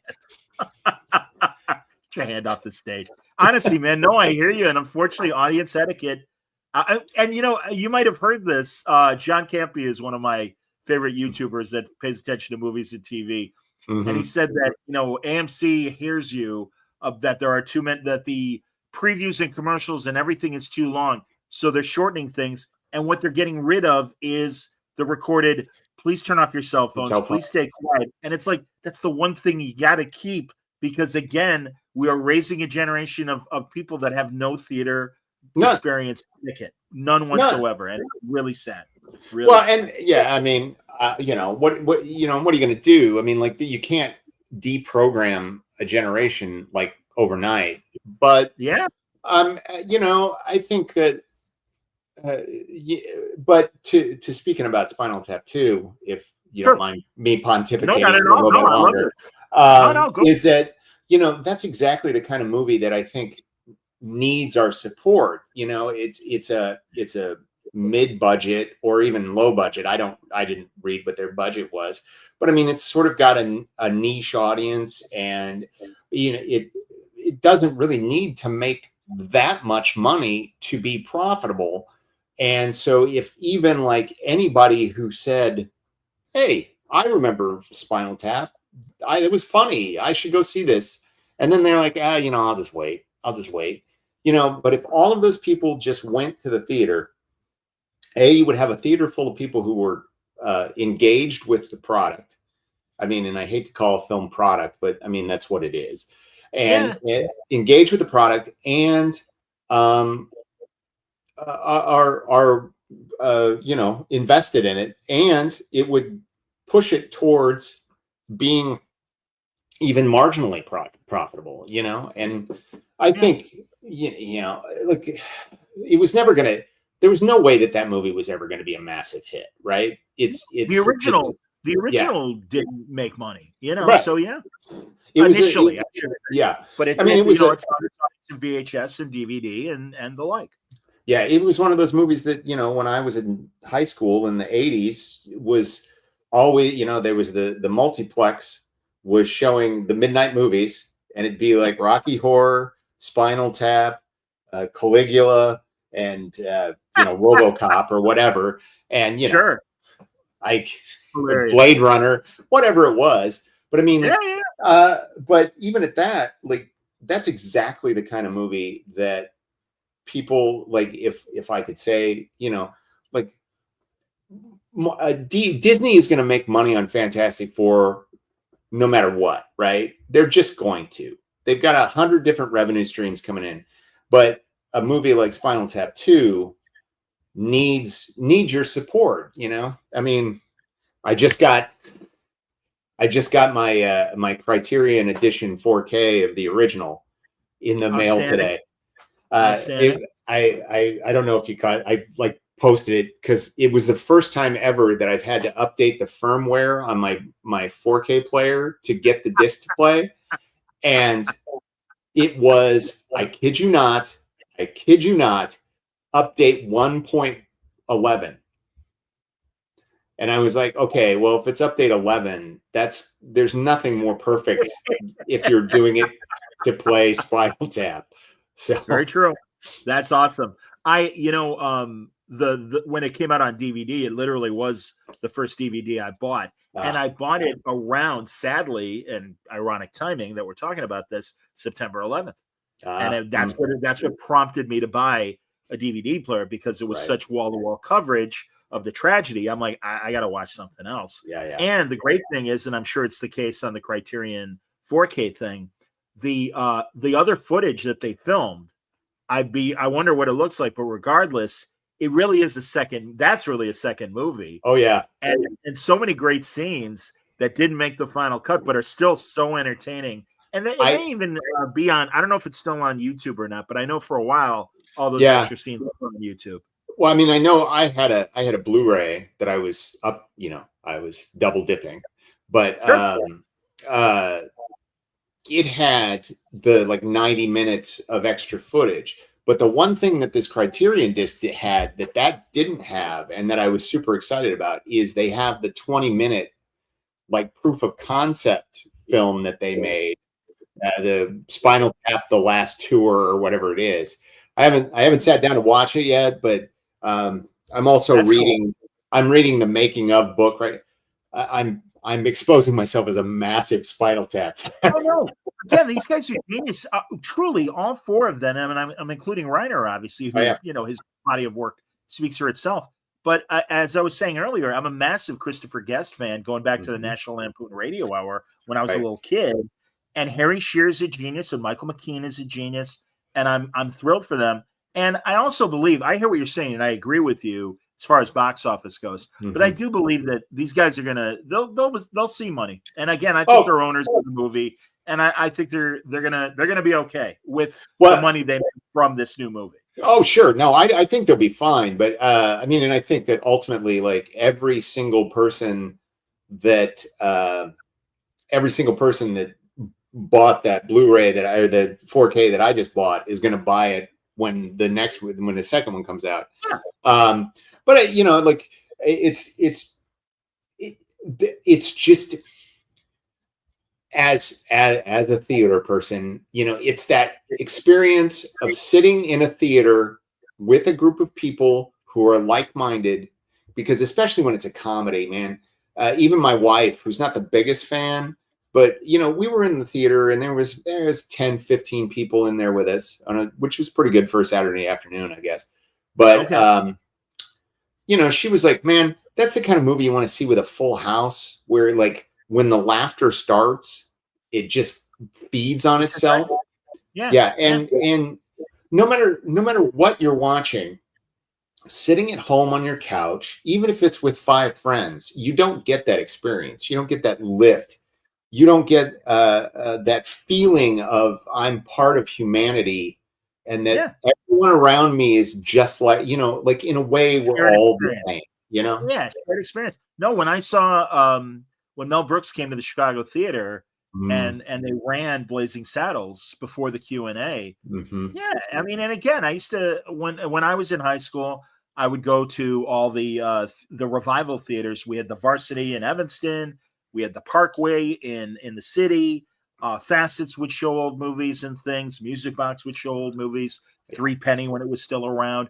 and it was great. Or cult movies as well. And yeah, man, no, it's again, unfortunately, home media has kind of made that experience dwindle. It got worse because of COVID, and it's gotten worse because of all the strikes and the again. I think people have turned their backs, and it's a shame because no, it's that. Yeah, I mean, you know, like I've always said that strike, the SAG strike, which you know, I have a vested interest in that. But I've always said that, you know, that strike was absolutely necessary. It had to happen, but it also happened at like the exact wrong moment, right? Right when we were starting to get some momentum back, it stopped everything all again. I mean, like I remember, like not that this is you know important or anything like that, but that I was going to San Diego Comic-Con that year, and the amount of like simmering anger from people about like, well, these people didn't come because they're on strike or blah blah blah, you know. And I'm like, and you're sitting there and you're going like, man, these are the people who pay you, you know. And I don't want to badmouth it because it was absolutely necessary and it was something that needed to happen. Sure. But it really, I think that there was a relationship with the audience that was already damaged and that continued to get damaged. Yeah, and I agree. And it was just one thing after another. So I totally agree, Mark. Absolutely, man. Listen, I'm gonna let you go because someone else is waiting to come on. Absolutely. And we'll talk. We'll message each other, man, and we'll make this comics. Let me know. I can get you contact information. We can get this set up. I would love to do it. Yeah, man. No, definitely. If not this month, definitely next month. We'll make it happen. Just let me know, man. Thanks, Great John. Thank you for everything, Mark. Take it easy. Hey, no problem. Playwright Mark Pracht, everybody. Fantastic stuff. Absolutely. Check out his work. And markpracht.com. It's Pracht, Mark Pracht. So there you go. Before I get to another patron that is going to join the broadcast, a couple comments. B Things says, I still remember seeing Casablanca as part of a Fathom thing 15 years ago. The whole theater was packed, and it was amazing seeing with all those other people. Absolutely, man. I mean, you have those great little key lines in movies that, and old movie or new, and it's just so great to get that audience reaction. And there are so many wonderful small moments in a movie like Casablanca with the pickpocket that just shows up and is right at the beginning of the movie. And then he shows up again, and the guy that's the maitre d' of Rick's place, as soon as he bumps into him, is like grabbing his, chest. Where's my wallet? Sort of make sure my money's still there. Just little bits of business like that. Again, hearing that in the theater with everybody, cracking up. Nothing like it, man. Prince Parker says, I love my little hipster theaters in Seattle. Well, I love my little hipster theaters here in Chicago, man. So I hear you. Rudy says, I just saw the 60th anniversary showing of The Sound of Music on the big screen at Flick's Brew House. Very cool. That's great, man. I haven't gone to Alamo yet here in Chicago. That's, within the, this year, I think is when it opened and stuff. I haven't had the opportunity to go there yet for a showing. Anyway, let's get back to another patron who's joining us, and that's Jim McGowan. Jim, welcome to Word Balloon. Thanks a lot for coming in, man. You got your microphone's on mute. There you go. Oh, hey there. How's it going? Good, man. Thanks so much. Thanks for the support on Patreon. Absolutely. I guess question for you, has anyone talked to you about ad-free tiers yet, or has that come up yet? About what? Ad-free tiers for your Patreon supporters? Oh, no, they haven't. And I'll be honest, because I'm a one-man band, I haven't done that. I'm sorry. I don't mean to deny you guys. I hope the ads are not intrusive, but they do pay the bills, and that's kind of why. And I mean, truly, my audience isn't that big that I can offer it as a tier. And I hope to grow my audience and eventually reach that point. But I really am at the good graces of people like yourself that are patrons, and I genuinely appreciate it. That's why I started the magazine. Sure. That's why I started the book club, to give you guys a few more things as a thank you for the support. I honestly do have, and no, I'm not trying to shame anybody, but there are people that follow me on Patreon that don't pay a dime. and I appreciate the following, but I also am like, well, again, if you're at Patreon, you don't need to be a Patreon to watch or listen to Word Balloon, but I genuinely appreciate it. And again, we're in a really weird media place right now that I hope gets better, and I am hoping that, of course, my content is worth the price of admission. Oh, it absolutely is. It's there are other outfits like the guys that used to do Reply All.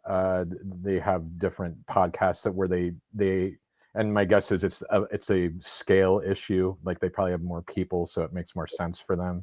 So yeah. Anyway, just thought I'd throw that out there. No, I appreciate it, man. What else is on your mind? A question for you on this, and you can abstain from answering this question.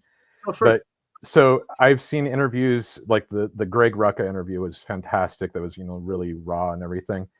And then you've had interviews with Dan DiDio before, and plainly, you get along well with both of them. From a journalistic standpoint, how do you walk that tightrope? Because you're kind of on both sides of the equation there. So fair question, and I did mention it earlier, but I'm happy to mention it again. Sure. For people maybe that are joining us that didn't hear me the first time. First of all, I genuinely greatly sympathize with what Greg went through. Sure. And I appreciate and believe that all of his complaints are likely very, very, and not likely, are definitely valid. Sure. Because it's not the only person that had their problems while working at DC under DiDio and with Jeff Johns. Jeff Johns is another guy that I get along with and everything. Sure.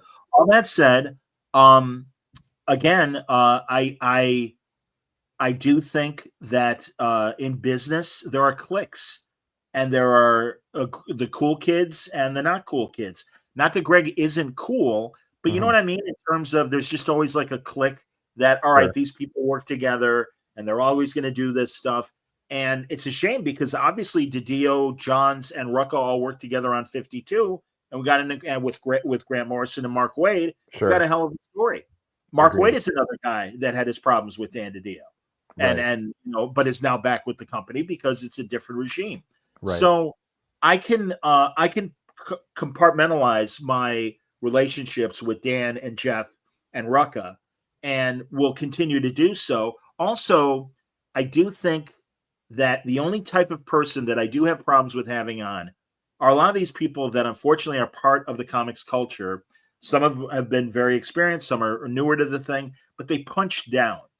They punch down at women. They punch down at people of color. They punch down at people of different orientation. And I'm against that. Right. So if they've really come out and said this person sucks because of who they are, I don't have time for that. And then unfortunately, a couple of my former guests are people like that. Right. And it bumps me out because in some cases I miss talking to them because I had great conversations with them. But yeah, man, that's my kind of journalistic line. Sure. For better Makes or sense. worse. There you go. Awesome. Well, thanks so much. I appreciate it. Great questions, man. And truly, I appreciate it. And again, thank you very much for the patron support. I really, really appreciate it. Absolutely. You're the best podcaster out there, man. Oh, God bless you, son. Have a good night. Thank you. You nice too. meeting you. Have a good one. Bye-bye. I hope Jim comes back. Oh, everybody comes back. And are we liking this? Is this okay to do shows this way? Maybe this is going to be a good thing for us to do once a month, and I'll check in and everything and talk about things. Radio Dormouse says, I saw Taxi Driver and Clockwork George on the big screen this week. Nice. Way to go, man. Good for you. I got to pay attention more to what the Music Box is playing as far as revivals. And got to be honest, by the way, Emmys, didn't watch. I like the shows that I like, but and I like Nick Bargatze too. I hear he wasn't that great of a host. I don't know what everyone's thinking if they watch the Emmys and stuff. But by the way, as far as we're talking about TV and streaming, really excited here. I got my notes here. King of the Hill, the revival on Hulu is so good, man. Way to go. They haven't missed a beat writing and performing. It is so great that everybody is back. I love that Bobby is older now and in his 20s, and Connie and Joseph. And, it's really, really great. And I really appreciate where the story's gone. I love the idea that Hank Hill spent however many years in Saudi Arabia doing propane and suddenly fell in love with soccer. Minor spoiler. But truly, if you're not watching, if you love King of the Hill, I'm sure you're watching it. It is so great. I'm excited for Tulsa King to come back. I think that show has been amazing. And as much as I disagree with his politics, I love Stallone, and I think he's perfect in that show. And it truly is probably one of my favorite Taylor Sheridan shows when you talk about Yellowstone and things like that. But it's excellent. Oh, that's nice. B Things is enjoying this. He says this is really cool. Thank you, man. Radio Torma says, I don't know if I feel about having definite answers to what Hank Hill would think of the modern world. So I haven't watched the show. Oh man, no, it's great, man. And again, you know what's awesome?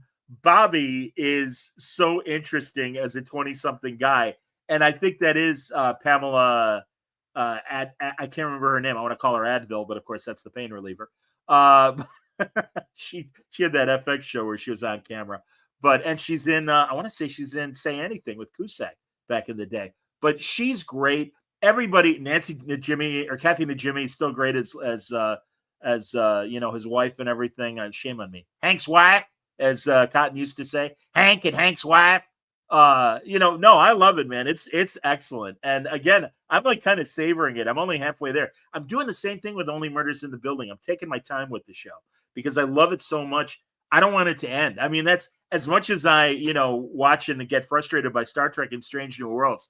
The fact I got to wait a year for scripted on-camera Star Trek bums me out. Thank God the Con podcast is going on. So, Rudy wants to know, have I seen season 2 of Fubar? I didn't like it as much as the first season. Rudy, I hear you because I started watching it and I'm about halfway through and I stopped and I want to get back to it because I still like it enough. Great cast, wonderful acting, and again, another guy, Arnold. Don't agree with his politics. I don't need to. He's funny, and it's a great action show. And I love the crew that are surrounding him. I love his wife. I love that Scott Thompson from Kids in the Hall is this great therapist that works with the CIA. It's a funny show.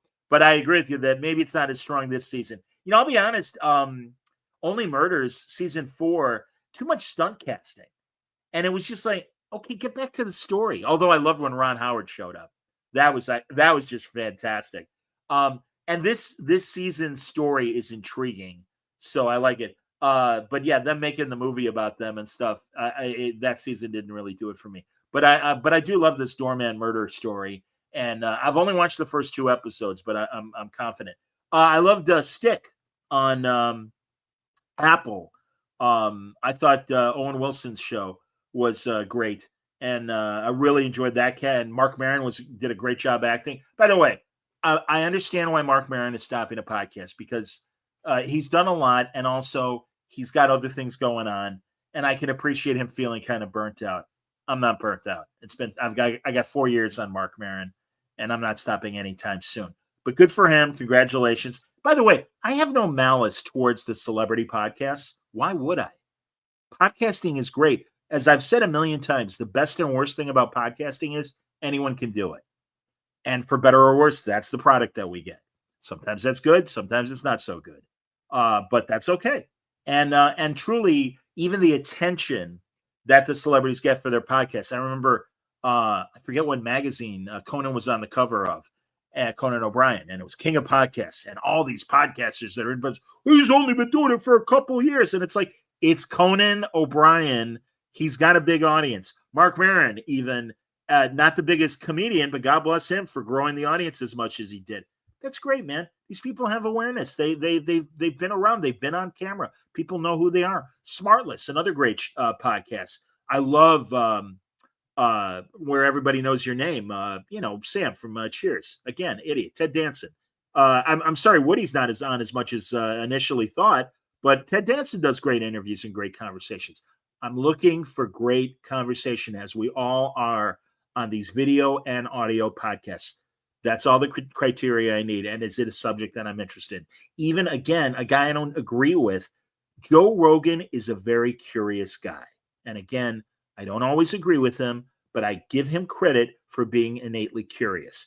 Bill Maher is an interesting guy. I don't always agree with him, but I again appreciate his innate curiosity. And when he has a guest on, especially on his podcast, Club Random, I'm listening. If it's somebody I don't give a damn about, I don't listen. I'm sure you are all like that with Word Balloon, and that's totally cool. And again, that's why I really appreciate everybody that's watching and making comments. Mario says, not sure what I expected by this format, but it's really good. Oh, thanks, Mario. That's really kind, man. And Rudy says, you're one of the Mercury 7 of podcasters.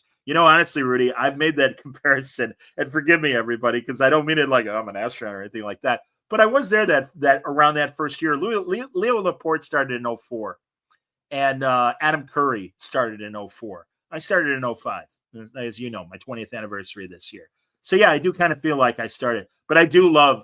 Wow, man, I've been doing this since 2015, and it's like, yeah, I was having my 10th anniversary in 2015. So again, it's cool. Hey, people that are brand new, welcome to the pool. Jump in, the water's fine. Have something to say is my only advice. That if you really feel the need to put out a podcast, you need to have something to say. And there are tons of comic book podcasts out there. There are tons of television and movie podcasts. There are tons of rewatch podcasts and things. Every subject under the sun is being covered. I think that's great. But again, you need to have something to say. And also, you got to show up. I mean, I've been showing up now for 20 years. So Rudy says he was more of a Gemini of podcasts. He started late in 2006 and ended it in 2011 until 20, or ended making it until 2011. Okay, very cool, man. No, and that's what I always say. 2005 to 2009, you're in the Mercury 7. Then you're a Gemini guy, and after that, it's like, all right, again, people are still discovering the medium. There are still people that haven't heard their first podcast, but it continues to grow, and that's why I believe in this format and why I'm still doing what I do. And plus, I'm getting the positive feedback that I've been looking for, and it's a great way for me to express my opinion, have conversations I've always wanted to have, talk to very interesting people, and find out what makes them tick. I'm not interested in the Marvel DC horse race. Sorry, I don't care. I don't care what book is number one. Even when, much like Star Trek, even when I'm, I wouldn't say suffering, but not enjoying a certain writer or arc or whatever. Okay, there'll be another arc. There have been moments of Captain America that I'm like, I'm not feeling it. Same with Iron Man. All right, but now things are good again. So whether it's movies, TV, or comics, that's the truth. What else did I want to talk about? Anything else? I mentioned the Emmys. Oh man, how about on the business side?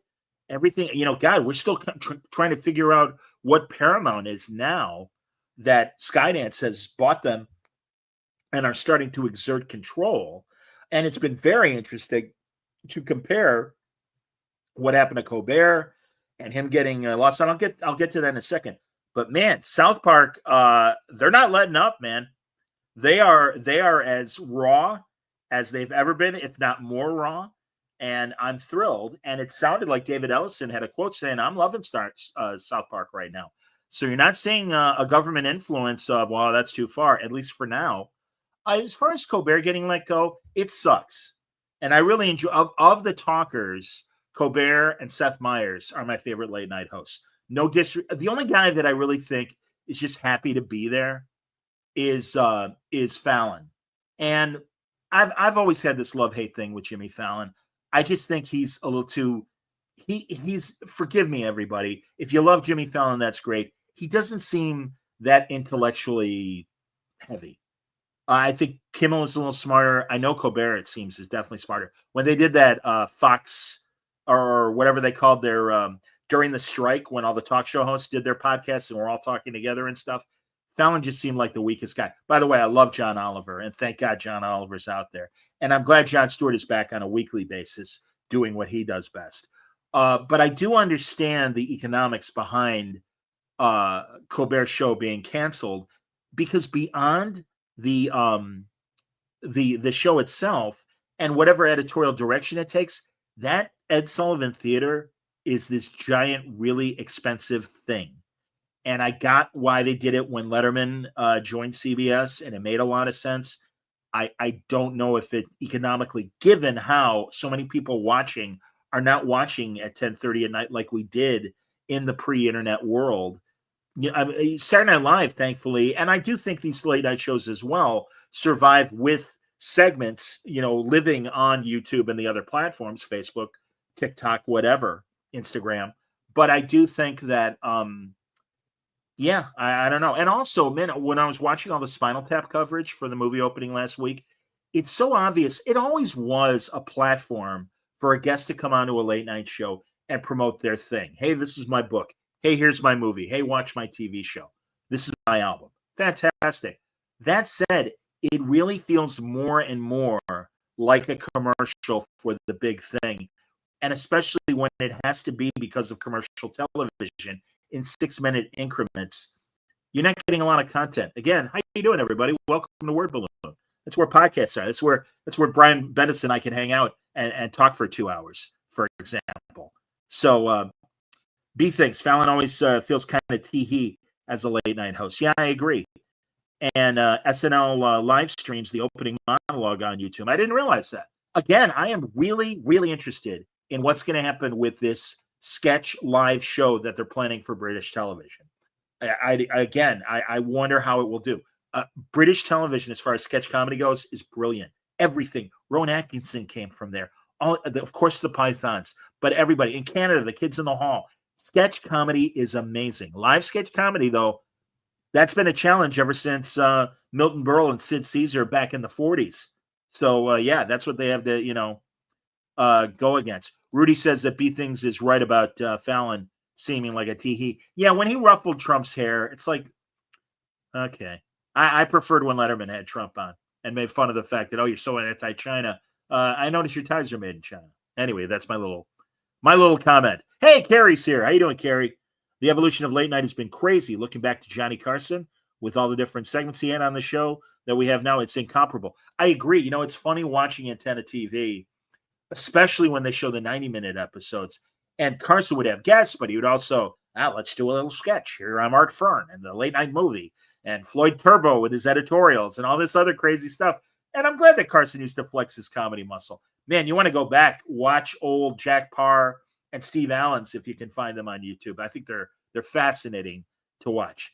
Liam, how you doing? Apologies if someone's asked already, but how's your Word Balloon book coming on? Oh, I'm glad you've asked, Liam. Well, if you don't know, of course, for the patrons out there, I've been putting out the Word Balloon e-magazine, and I've been transcribing interviews and collecting those. Eventually, they will make the basis for the Word Balloon book.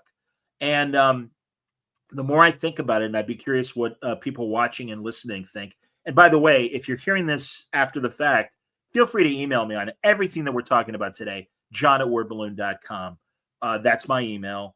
And I would be happy to address any thoughts you had on the subjects that I'm discussing tonight. But regarding the book, my plan is, it's funny. One of my best friends, my buddy Chucky, I like Chucky. If you listen to the Yeah podcast, Chucky is a recurring subject and point of humor on the show. Chuck is he's been a very good friend of mine for 20 years now. And he really is a great help to me, especially when I go to conventions like C2E2 and Terrificon in Connecticut. Mohegan Sun, everybody, coming your way next August. Mitch Halleck's Terrificon. You should definitely check it out if you're in the tri-state area or thinking about going to Connecticut in August. Anyway, Chuck is like my de facto producer. Really kind of keeps me on my toes, handles the equipment and everything, and is just there as a great guy. But anyway, Chuck asked me years ago, do you have enough material for a book? I'm like, I've been podcasting for 15 years. I think I got 15 books. My plan, and I'll even let you in on this, is to potentially even do a series of books.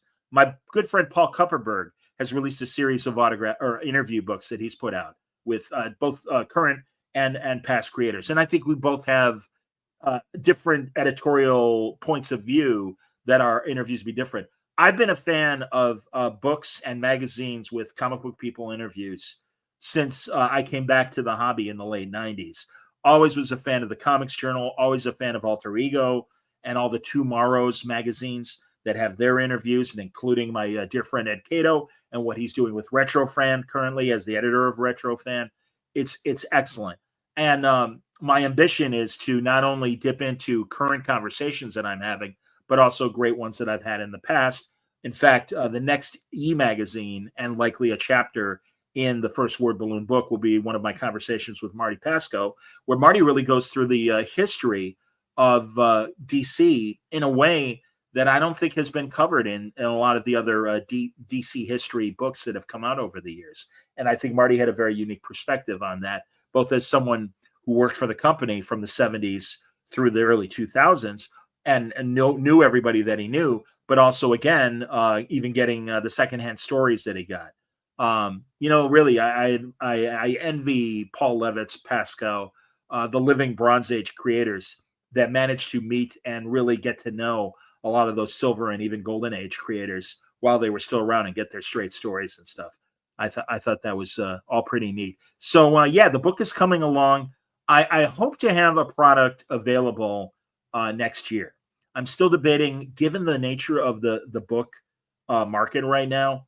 I'm a little gun shy about making a physical book. It might be an ebook, again, which I think is very, still doing quite well. I think Kindle is a boon to the publishing world. I might self-publish, in fact. I don't like the idea. Again, man, you're giving you guys some real insight of where my brain is. Not that I'm this is all knucklehead brain, and someone can convince me otherwise. I don't like the idea of signing with a publisher and going, okay, that's great. We'll put it out in 2 years. That's kind of what happens a lot of times with books. I don't want to wait. And I also feel like you don't need to wait. The guy that wrote The Martian and Project Hail Mary, which is going to be a major movie with Ryan Gosling next year, he self-published and it found an audience. And I do think, given that I have the podcast and the awareness that's out there in the culture about Word Balloon, but also the comic book stores that are aware of the thing, I might make a limited print run and sell it to stores to sell that way and everything. But I also believe in this digital platform that now I've been podcasting on for 20 years. And I do think that there's enough of us that are savvy enough to buy an ebook. So if you're not, again, if you want a sneak of the Word Balloon book, become a patron. Just $3 a month. Here's the commercial, everybody. $3 a month. You get the e-magazines as they come out. I've had 4 issues so far, or 5 issues. There's one in the can that is waiting to happen, and the Marty Pasco thing is about to happen as well. So more great stuff coming. So there you go. Jim says totally indie pub it. Absolutely. And he says, I should be writing lots of books. Well, thank you, man. Mario says, John, I think I speak for a ton of people here that would love your physical Word Balloon book. Well, we'll see, man. Another thing people have asked, too, regarding the e-magazine is, can you put some images and stuff? DC and Marvel, they're very litigious, and also even from a fair use standpoint, I don't want to get into that. Paul doesn't put images in his book. They're just a straight up, interviews. And I think Titan might have put a few images here and there. They over the years did great books like all these people wrote and drew Spider-Man. All these people wrote and drew Marvel. All these people wrote and drew DC. Great books. Again, they were among my first comic book interview books. And then again, Tomorrow's and the Comics Journal and those people, by the way, amazing heroes. And I always tell Wade when I talk to him and Busick, the few times I've met him at conventions and stuff, when they contributed to Amazing Heroes, that was such a great magazine that Fantagraphics put out, in addition to the Comics Journal. And also David Anthony Kraft's Comics Interview. Man, if you want to read some great stuff, read his back issues from the 80s and 90s. You can find them on eBay, and they're all excellent. So keep all that in mind. B Thing says, I self-publish my comics and things with print on demand through Amazon and Ingram Spark. It definitely takes efforts to design the book nicely, but it's a nice way to have a real book available. I hear you, man. And Jim says either Vellum or Atticus are great formatting softwares. Well, again, people are helping me with the e-magazine, and I like what they're doing. But I do have other friends in the publishing world that when I am ready, I will show it to them and have their thoughts as well. Great men and women that I have tremendous respect for them. They have long careers in publishing, very successful careers. So I got my people to talk to and figure out what the best course is. Carrie says, talk to me about things when you're working on it. I can introduce you to publishing or discuss the best ways to self-publish. I can also hook you up with an editor as well. Well, I've got a couple editors that I really like right now, Carrie, so I appreciate that. But again, more voices, absolutely. And she also says Ingram is excellent. So that's good to hear. there you go, man. But no, everyone, that means a lot that you're all like in agreement that no, this content is worth happening.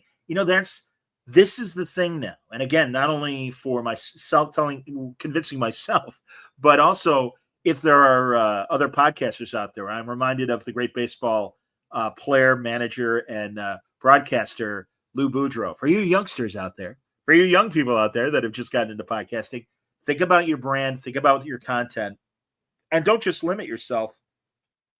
If you've got content that would work on, as a written product as well. And that's kind of how I'm trying to treat Word Balloon. In fact, I had a discussion yesterday with one of my main editors, and he's like, for the longest time, you marketed yourself as just a podcast and a podcast network.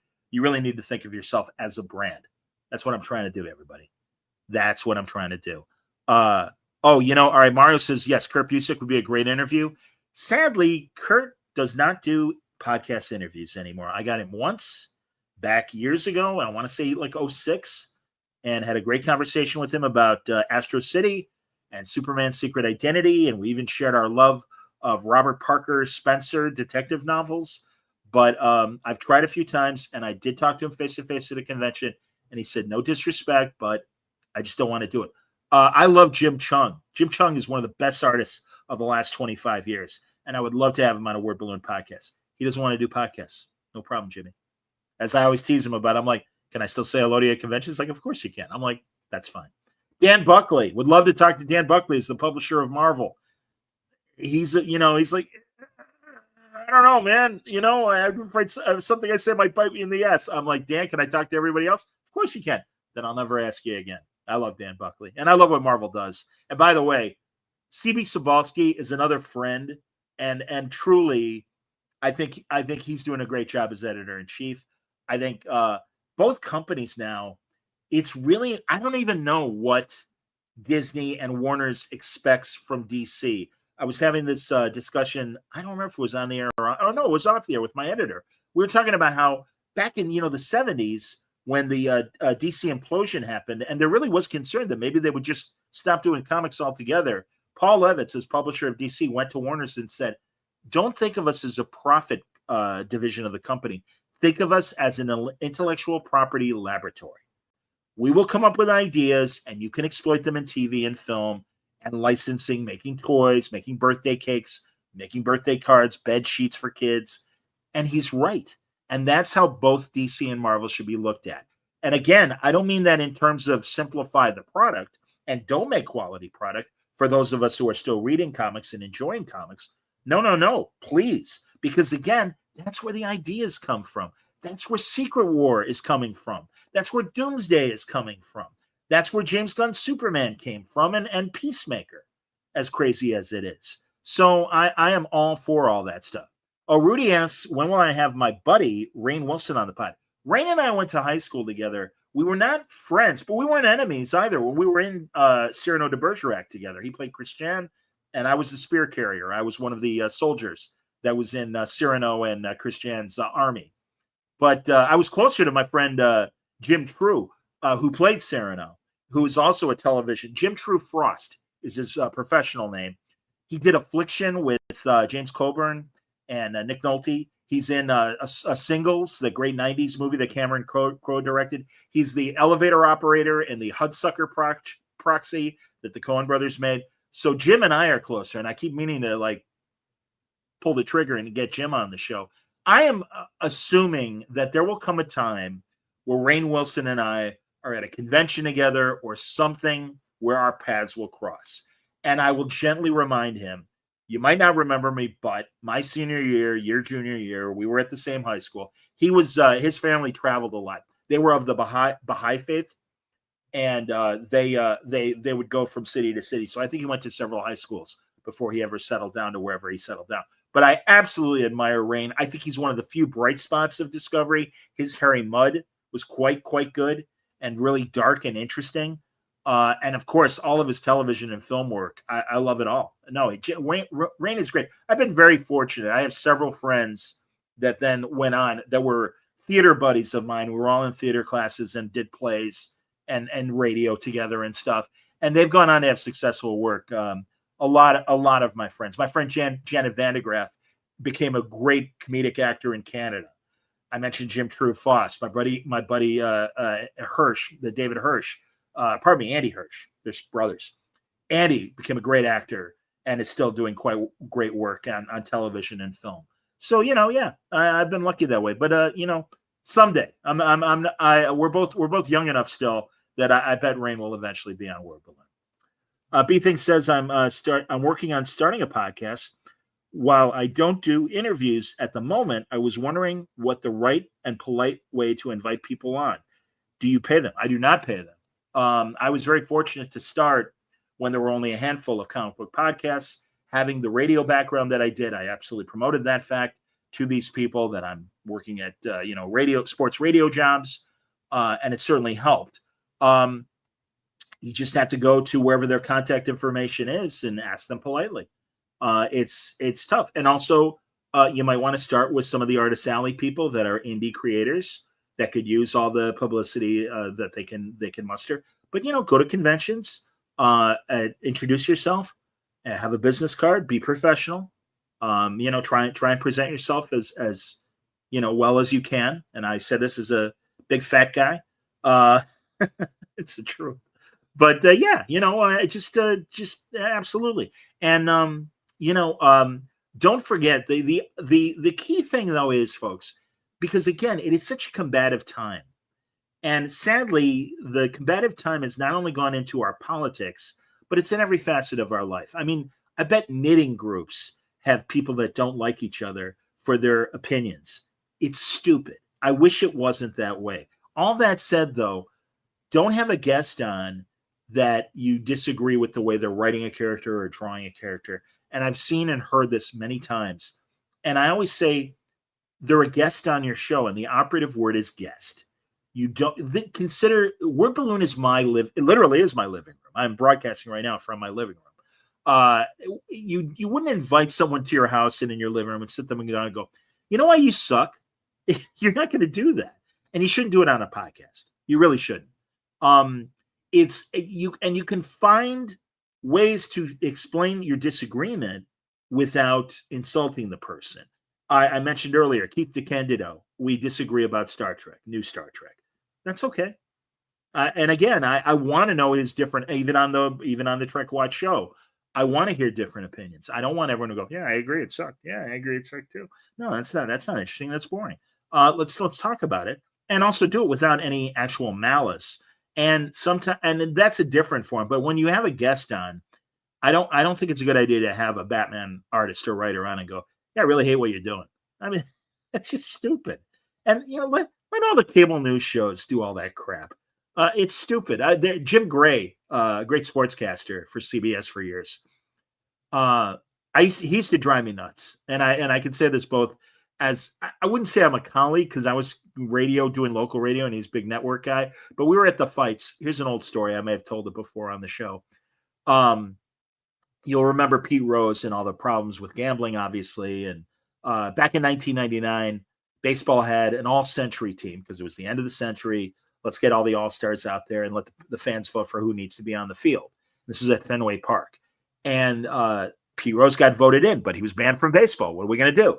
So Bud Selig, the commissioner's like, all right, special dispensation. We'll let Pete Rose on the field.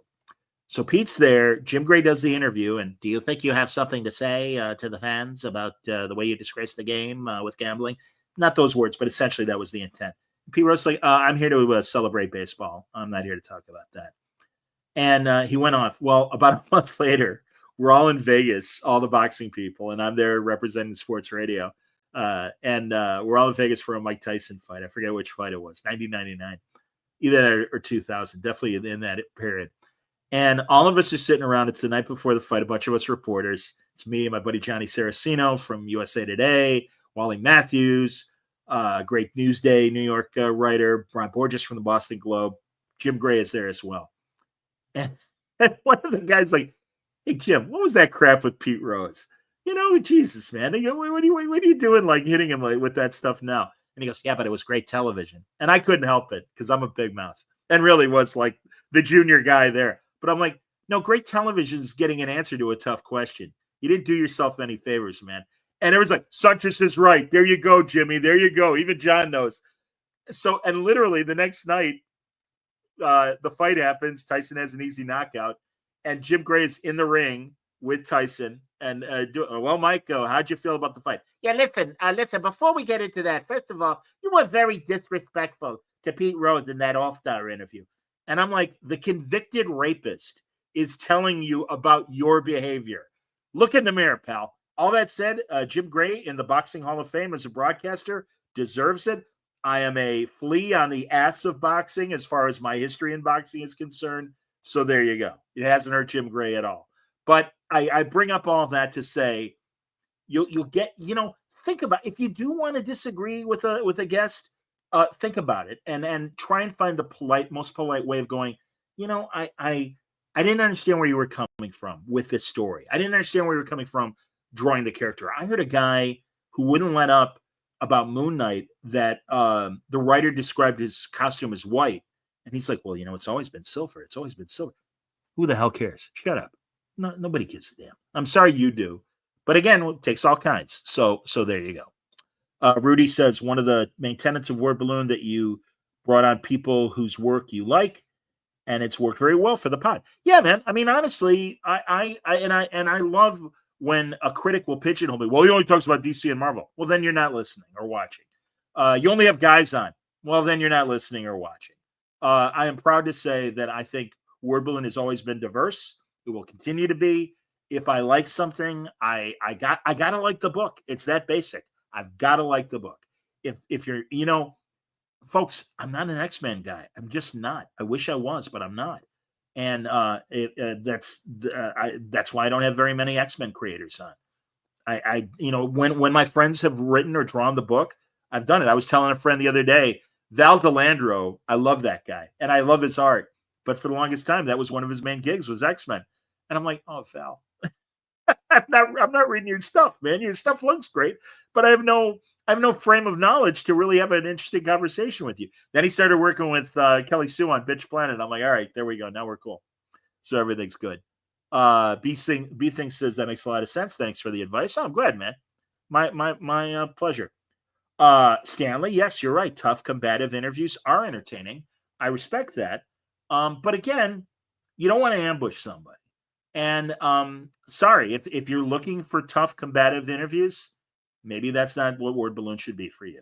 I don't mind sharing my opinion, and certainly, as I've said before, when it comes to Star Trek, I'm very happy to give my opinions. They don't upset me. They don't give me agita, literally, for my heart or figuratively. But all that said, yeah, I'm sorry, it's out there, and I will call balls and strikes as I see them. And I've also had people that work on Strange New Worlds, both the actors and even a writer recently as well, and even the Bridges, who are doing the excellent IDW Voyager post-show miniseries right now in the comics. They were consultants on Prodigy. Well, I happen to like Prodigy, but I think they worked on the other shows too. I could be wrong as consultants. But yeah, I mean, again, Robbie Thompson writing Strange New Worlds, nice guy, like him a lot. Not liking the show. I'm sorry. And again, I can still have a conversation without crapping in the punch bowl, as I like to say. I know that's gross, but that's usually my metaphor for that. Carrie says, one of my female creator friends was blindsided when she got on a show and they decided that their controversial question of the night was, do women belong in comics? And she had to defend herself. Good Lord. Honestly, if that's the best you can come up with, don't podcast. Okay. That's alongside Biff Bang Pow. Comics aren't for kids anymore and all that stuff. Comics are for everybody. And that is my attitude. And that is my belief. And I can disagree with people who have different points of view, but they have every right to publish the comics they do. And I include the Comicsgate people on. But again, if they're being rude or mean to other people, I'm not interested in talking to them. Sorry. For a minute, I thought about interviewing Richard Meyer when things were hot, and I decided against it because the guy was being a jerk and punching down, and also just being mean about people of color and orientation and women. That's ridiculous. I'm so glad that there are more and more other voices than just white males in comics these days. Everybody else. And I don't mean to generalize by saying it, but just put everybody else under that umbrella in a positive way, that everyone's out there and getting their stories out, the stories they want to tell. That is wonderful. Wonderful. So again, my only no, I'm not interested in talking to you is if you're mean. It's that simple. Don't be mean, you know? Infinite Entertainment, if you had to erase a run from your memory so you could read it for the first time again, what would you choose? The Dark Knight Returns, Frank Miller, Watchmen, another great one that just surprised me with every issue. Tom King and was it Gabriel Wada that did the Vision maxi series that got Tom all the attention that he now enjoys today. Those are three that come to mind. Here's a reach back, and I forget who the artist was. Nick Fury versus S.H.I.E.L.D., the Bob Harris Prestige format miniseries was great. I loved that story. So there's a few. I'm trying to think of what else. You know, again, I mean, I'm entertained by a lot of that stuff, but the books that really, really Planetary excited me.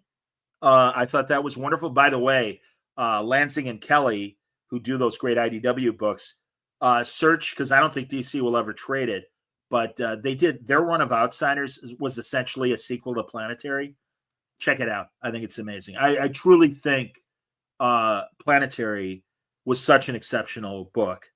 And that was the exciting thing about the early 2000s. I came back to comics. I suppose I started when I heard that Kevin Smith was doing a really good run on Daredevil. And that got me excited. And then I discovered Quesada was doing that Man in the Iron Mask Iron Man story. And that's when I discovered Bendis and Daredevil Wake Up. And I went back and got Ultimate Spider-Man. And that crop, Brubaker and Rucka were working on Monthly Batman Detective and the regular Batman title. That's when I discovered those people. And then later on, Gail Simone suddenly became one of my favorites. And so that era in general was so exciting and was so great to see that comics had, again, gotten past that image period. And no disrespect to those creators, where it seemed like the art was more important than the story. Story suddenly became important again. And I realize it's a seesaw. And now, you know, I kind of think it's even now. I could be, tell me if I'm wrong, but I really do think that the attention is as much about the stories as it is about the art. So, you know, Jim agrees. Planetary was fantastic.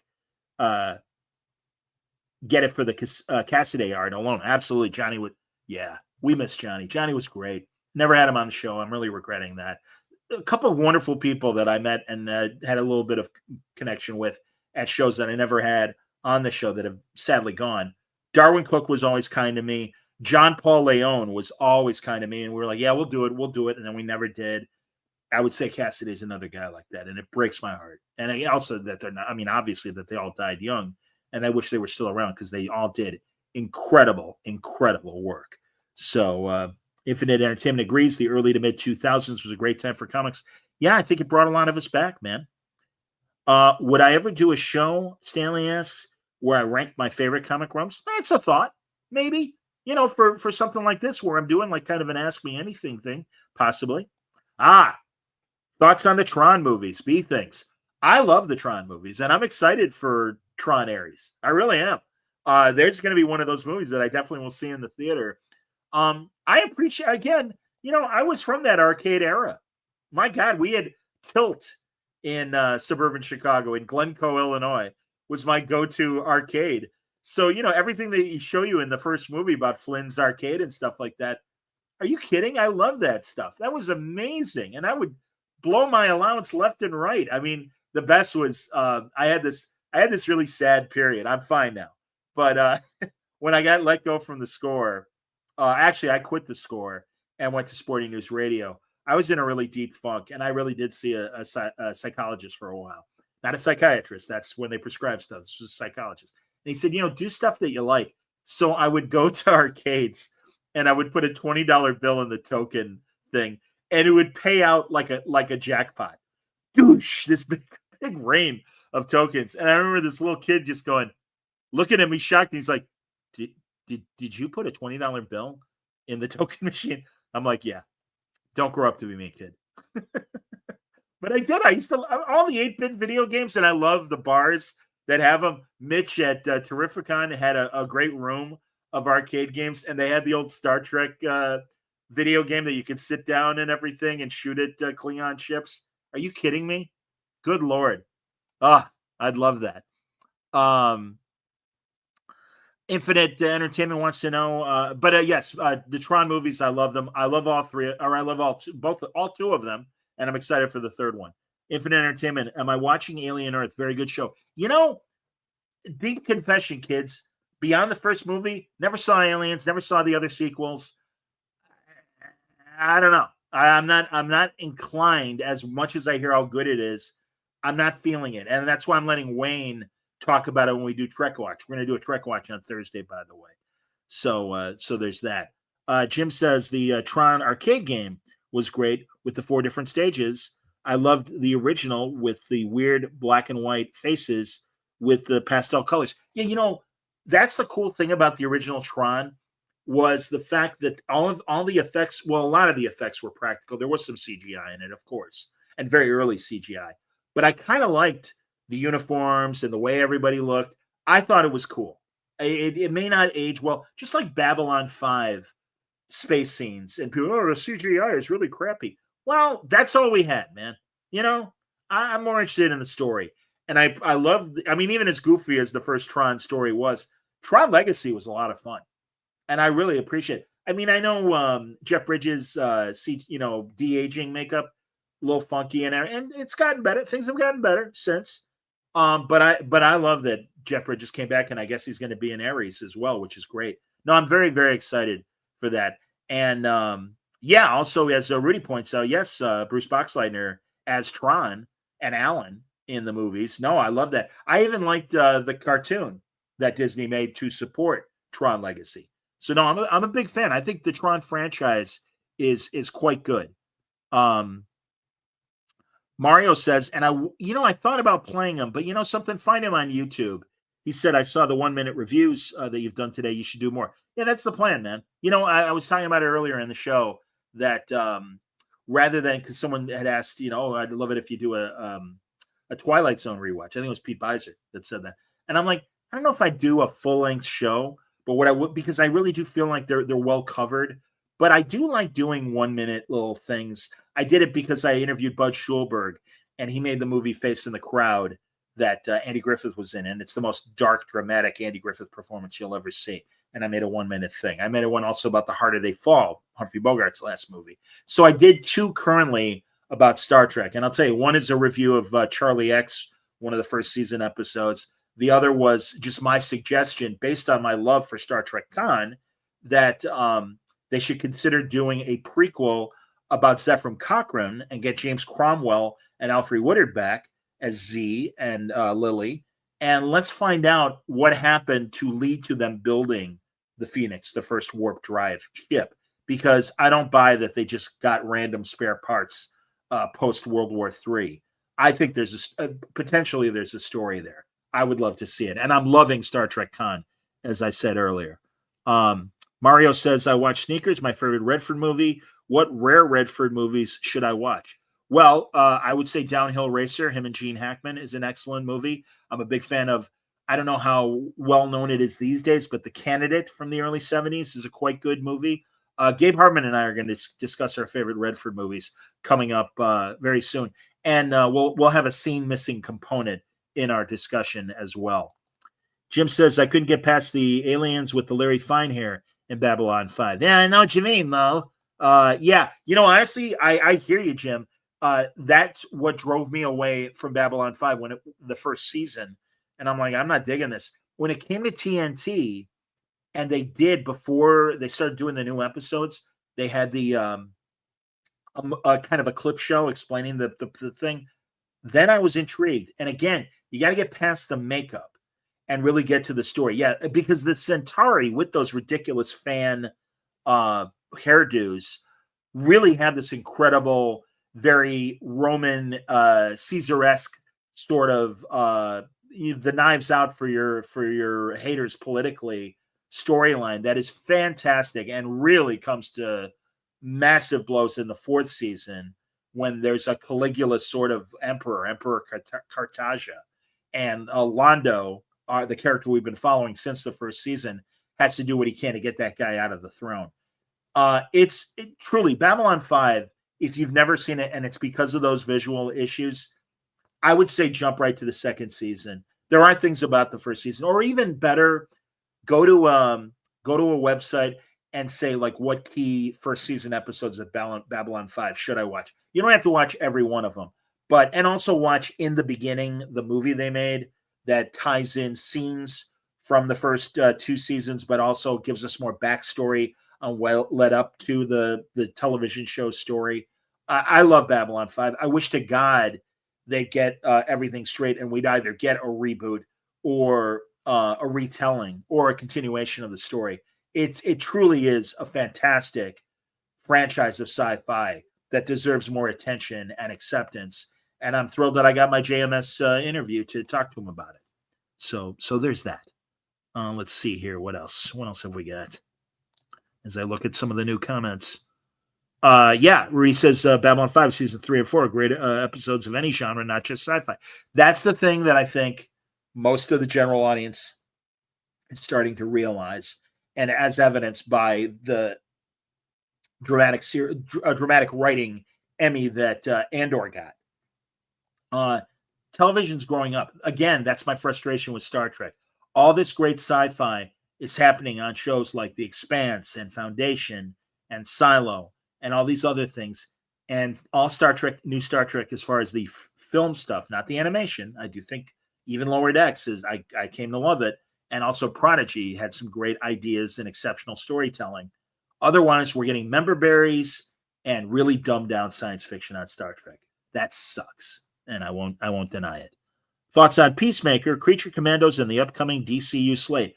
I'm for it. I think James Gunn is excellent, and I really, really love Creature Commandos, and I'm glad it was an R-rated cartoon. I'm glad Peacemaker is an R-rated show. I love Superman, and he gets it. That's our shorthand on the Oh Yeah podcast. This guy gets it. This girl gets it. He gets it.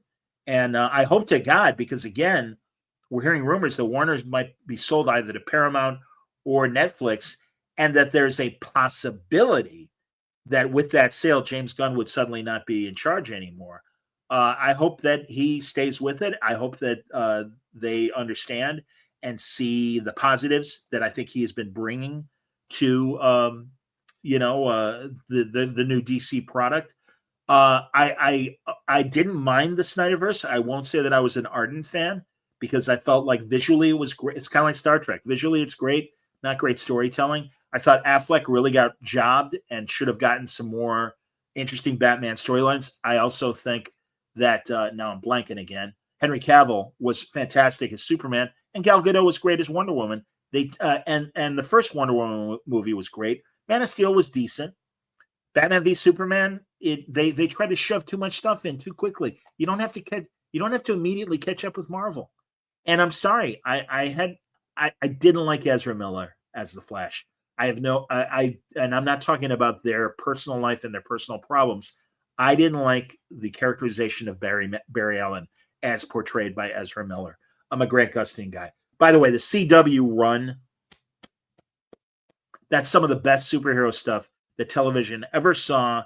And that decade, I think, will go down as a very great decade in superhero television, and well, it should. And hats off to my friends like Sterling Gates and Mark Guggenheim that were directly responsible for some of the best stories that we got during that period. Grant Gustin was amazing. Again, I'm blanking. Stephen Amell, fantastic as Arrow. Everybody. Melissa Benoist, unbelievable as Supergirl. Everybody was just so good. William Kress is Black Lightning. Great show. Batwoman, they can't all be great. But I give it up to them for that crossover episode where Kevin finally got to play an on-camera Bruce Wayne, which was Fantastic. Best animated Batman voice ever. So B-Thing says it's not really rare, but I love All the President's Men as far as Redford movies. Of course, great movie. You know what's amazing? The paper, The Post, that Ron Howard made about, Spielberg made, about the Pentagon Papers which is the Washington Post thing that they dealt with prior to Watergate and All the President's Men. If you fall asleep to the Post and it's a double feature and you wake up and All the President's Men is going on, you think it's the same movie. That's how good Spielberg was. He really made it look as visually accurate as All the President's Men did back in the 70s. So no, I love that movie. It's a classic. Let's see. B Thing says Babylon 5 is great. Shakar and Ivanova are my favorite characters. Great storyline. Shakar goes from being this real jerk to again the character turns, and all of a sudden he's a prophet, and you understand where he was coming from, and you understand his anger and his frustration. Very much a lot of analogies to the modern world in terms of countries occupying other countries, planets occupying other planets. In the case of Babylon 5. Really, really great stuff. I'll tell you what, I will ask for one more round of any new questions and mention these things, and then I think we'll wrap up because, my God, we've been talking for 2.5 hours. And hey, man, really, everybody, thanks a lot for sticking with it and asking great questions. Rudy says it's a crime that WB never made a DVD of the Crisis crossover episodes. Well, never say never, Rudy. We'll see. Jim says Ezra Miller did not have enough charisma in any of the movies, sadly. I agree, and also I felt like I understood making Barry Allen kind of hyper and scatterbrained because of the speed. It all makes sense, but it just wasn't funny or interesting. And in the Flash movie, to have 2 Barry Allens, well, that was 2 annoying characters. And it's a shame because, as I was telling Sterling Gates last week, I thought the new Supergirl was fantastic. And I also, of course, Michael Keaton, coming back as Batman. That was great. I didn't like that Barry Allen. And it's a shame because I appreciated Barry's story, and it's heartbreaking. And as someone who lost their mother at a young age, as I did, I could totally relate to all that. And I'll even admit getting sentimental and sad at those moments. But otherwise, I just didn't feel it for Ezra Miller as the Flash.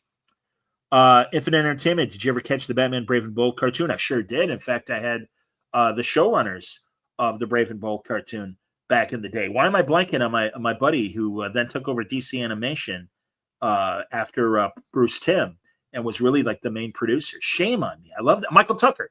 Or no, Tucker is his last name. But him and Mike Jelinek came on Word Balloon a couple times, and Tucker has been on since a few times. Shame on me, everybody. I apologize. Again, Rocket. James Tucker. Thank you, Rudy. There you go. Yeah. So James Tucker and Mike Jelinek were on while Brave and Bold was going on. In fact, we had a great discussion about the Justice Society episode from Brave and Bold. And they're like, hey, I don't know how to break it to everybody. We're doing the Golden Age Batman. We're doing that 40s and 50s fun Batman from that era. And it's like, yeah, it makes sense. Of course, even the cartoon visually looked like all that great 50s Shelley Moldoff and et cetera artwork and everything. So yeah, absolutely. M2 Times TV says, how do I read my comics? I've been getting into omnibuses lately. Well, omnibuses cut off the circulation of my legs when I read them. I appreciate them, but after the Tasham DC history books, I'm like, yeah, let me stick to my iPad. So I'm doing it digitally on my iPad and stuff. B Things wants to know what my dream movie is to see in 4DX. None. I'm sorry. I saw The Flash that way. Everybody kind of knows I told the story on the All You Have thing, and literally, I didn't know what to expect, and I'm not a child anymore. So there you go. Stanley wants to know if I like doing interviews in person or online more. Well, the only thing that I wouldn't mind if we have the opportunity to sit down and do a lengthy interview like I'm able to do online. But I feel like at conventions, they're there for all of you. They're there for the fans, and especially the people that bought tickets. And I would feel, whether I have a press pass or I'm a speaker at a convention, that as much as I enjoy talking to everybody at the show, I stopped doing floor interviews literally 15 years ago, at least, maybe even earlier, because it's not enough. I mean, Roy Thomas for years was like, well, I can give you 10 minutes. I'm like, well, Roy, I need to talk to you for at least an hour. There's too much to talk about, man. So no, I prefer, and also they're at home, they're relaxed, they're ready for a long interview. I'm home, I'm relaxed, I'm ready for a long interview. So I like this. And honestly, as likely you all know, I started doing video during COVID to get away from, the misery that we were all living in. We're in miserable times again, unfortunately, folks. It hasn't gotten better since COVID cleared up. That's one of the reasons why I keep doing video, and that's why I appreciate you all coming on and watching and listening. All right, final questions. Rudy wants to know if Brad Miller, a friend of mine from back in the day, on the schedule anytime soon. Actually, I saw that he's got a couple new things coming up, and it's been a while. I'd love to have him back. Opinion on K-pop Demon Hunters. Not watching it, Mario. Don't have an opinion of it. I'm sorry to say. So yeah, I wish I had a better answer for you. All right, I'm going to wrap up. Everyone's been amazing, and I want to thank all of you for being here and watching and listening, and the on-camera people that came on. I felt bad. There was a guy that was waiting to come on early, and then he left. I think it was Sean, and I'm sorry about that, Sean. I wish I had gotten you on camera. I'll do this again. I'll do. How about if we do this like monthly, where I do an Ask Me Anything. So, Prince, what is that? You didn't even read mine. Yeah, I did. I wrote several. Prince, I read several of your comments. What are you talking about? Don't be silly. Let's not get petty. Okay? Did I miss something? I don't know what else you wrote that here we go. Am I going to talk about Deadpool Batman? Sorry about that, Prince. It's good to see the big two playing together for the first time in 20 years. Yes. Yeah, I'll certainly read it and form some opinions. I do know I'll be talking about two others who are writing a couple of the DC and Marvel crossovers, and they'll be on. So yeah, don't worry. The conversation will definitely come up, and I'm glad that I want to thank DC and Marvel for giving me the access that they do to their books. So B Thing says thank you very much. I appreciate that. He says listening to me got him through college and grad school, life in general. Word Balloon has taught me so much about comics and art and storytelling. That's nice. And everyone else is saying this was fun. Thank you, Infinite. Rudy says, please do it again. I will. I promise, guys. We will absolutely do that. And yes, Rudy is absolutely right. If this were an All Yeah podcast, I like Pink very much, Lois. One of the best lines ever in Superman. Indeed. I hope everyone's going to enjoy watching Superman on Max this weekend. And I'll be back on Thursday with a Trek watch, and we'll get more in depth in that final episode of Strange New Worlds and thoughts on the season 3 of Strange New Worlds, and also the Con podcast, which I really am enjoying. So don't worry, it's not just going to be frustration on my part. I have positive things about current Star Trek that are actually good. All that and more coming on the next Word Balloon Live, coming your way Thursday night at 9 o'clock Eastern, just like this, 8 o'clock Central Time, and 6 p.m. Pacific. Until next time, everybody stay safe, stay happy, stay healthy.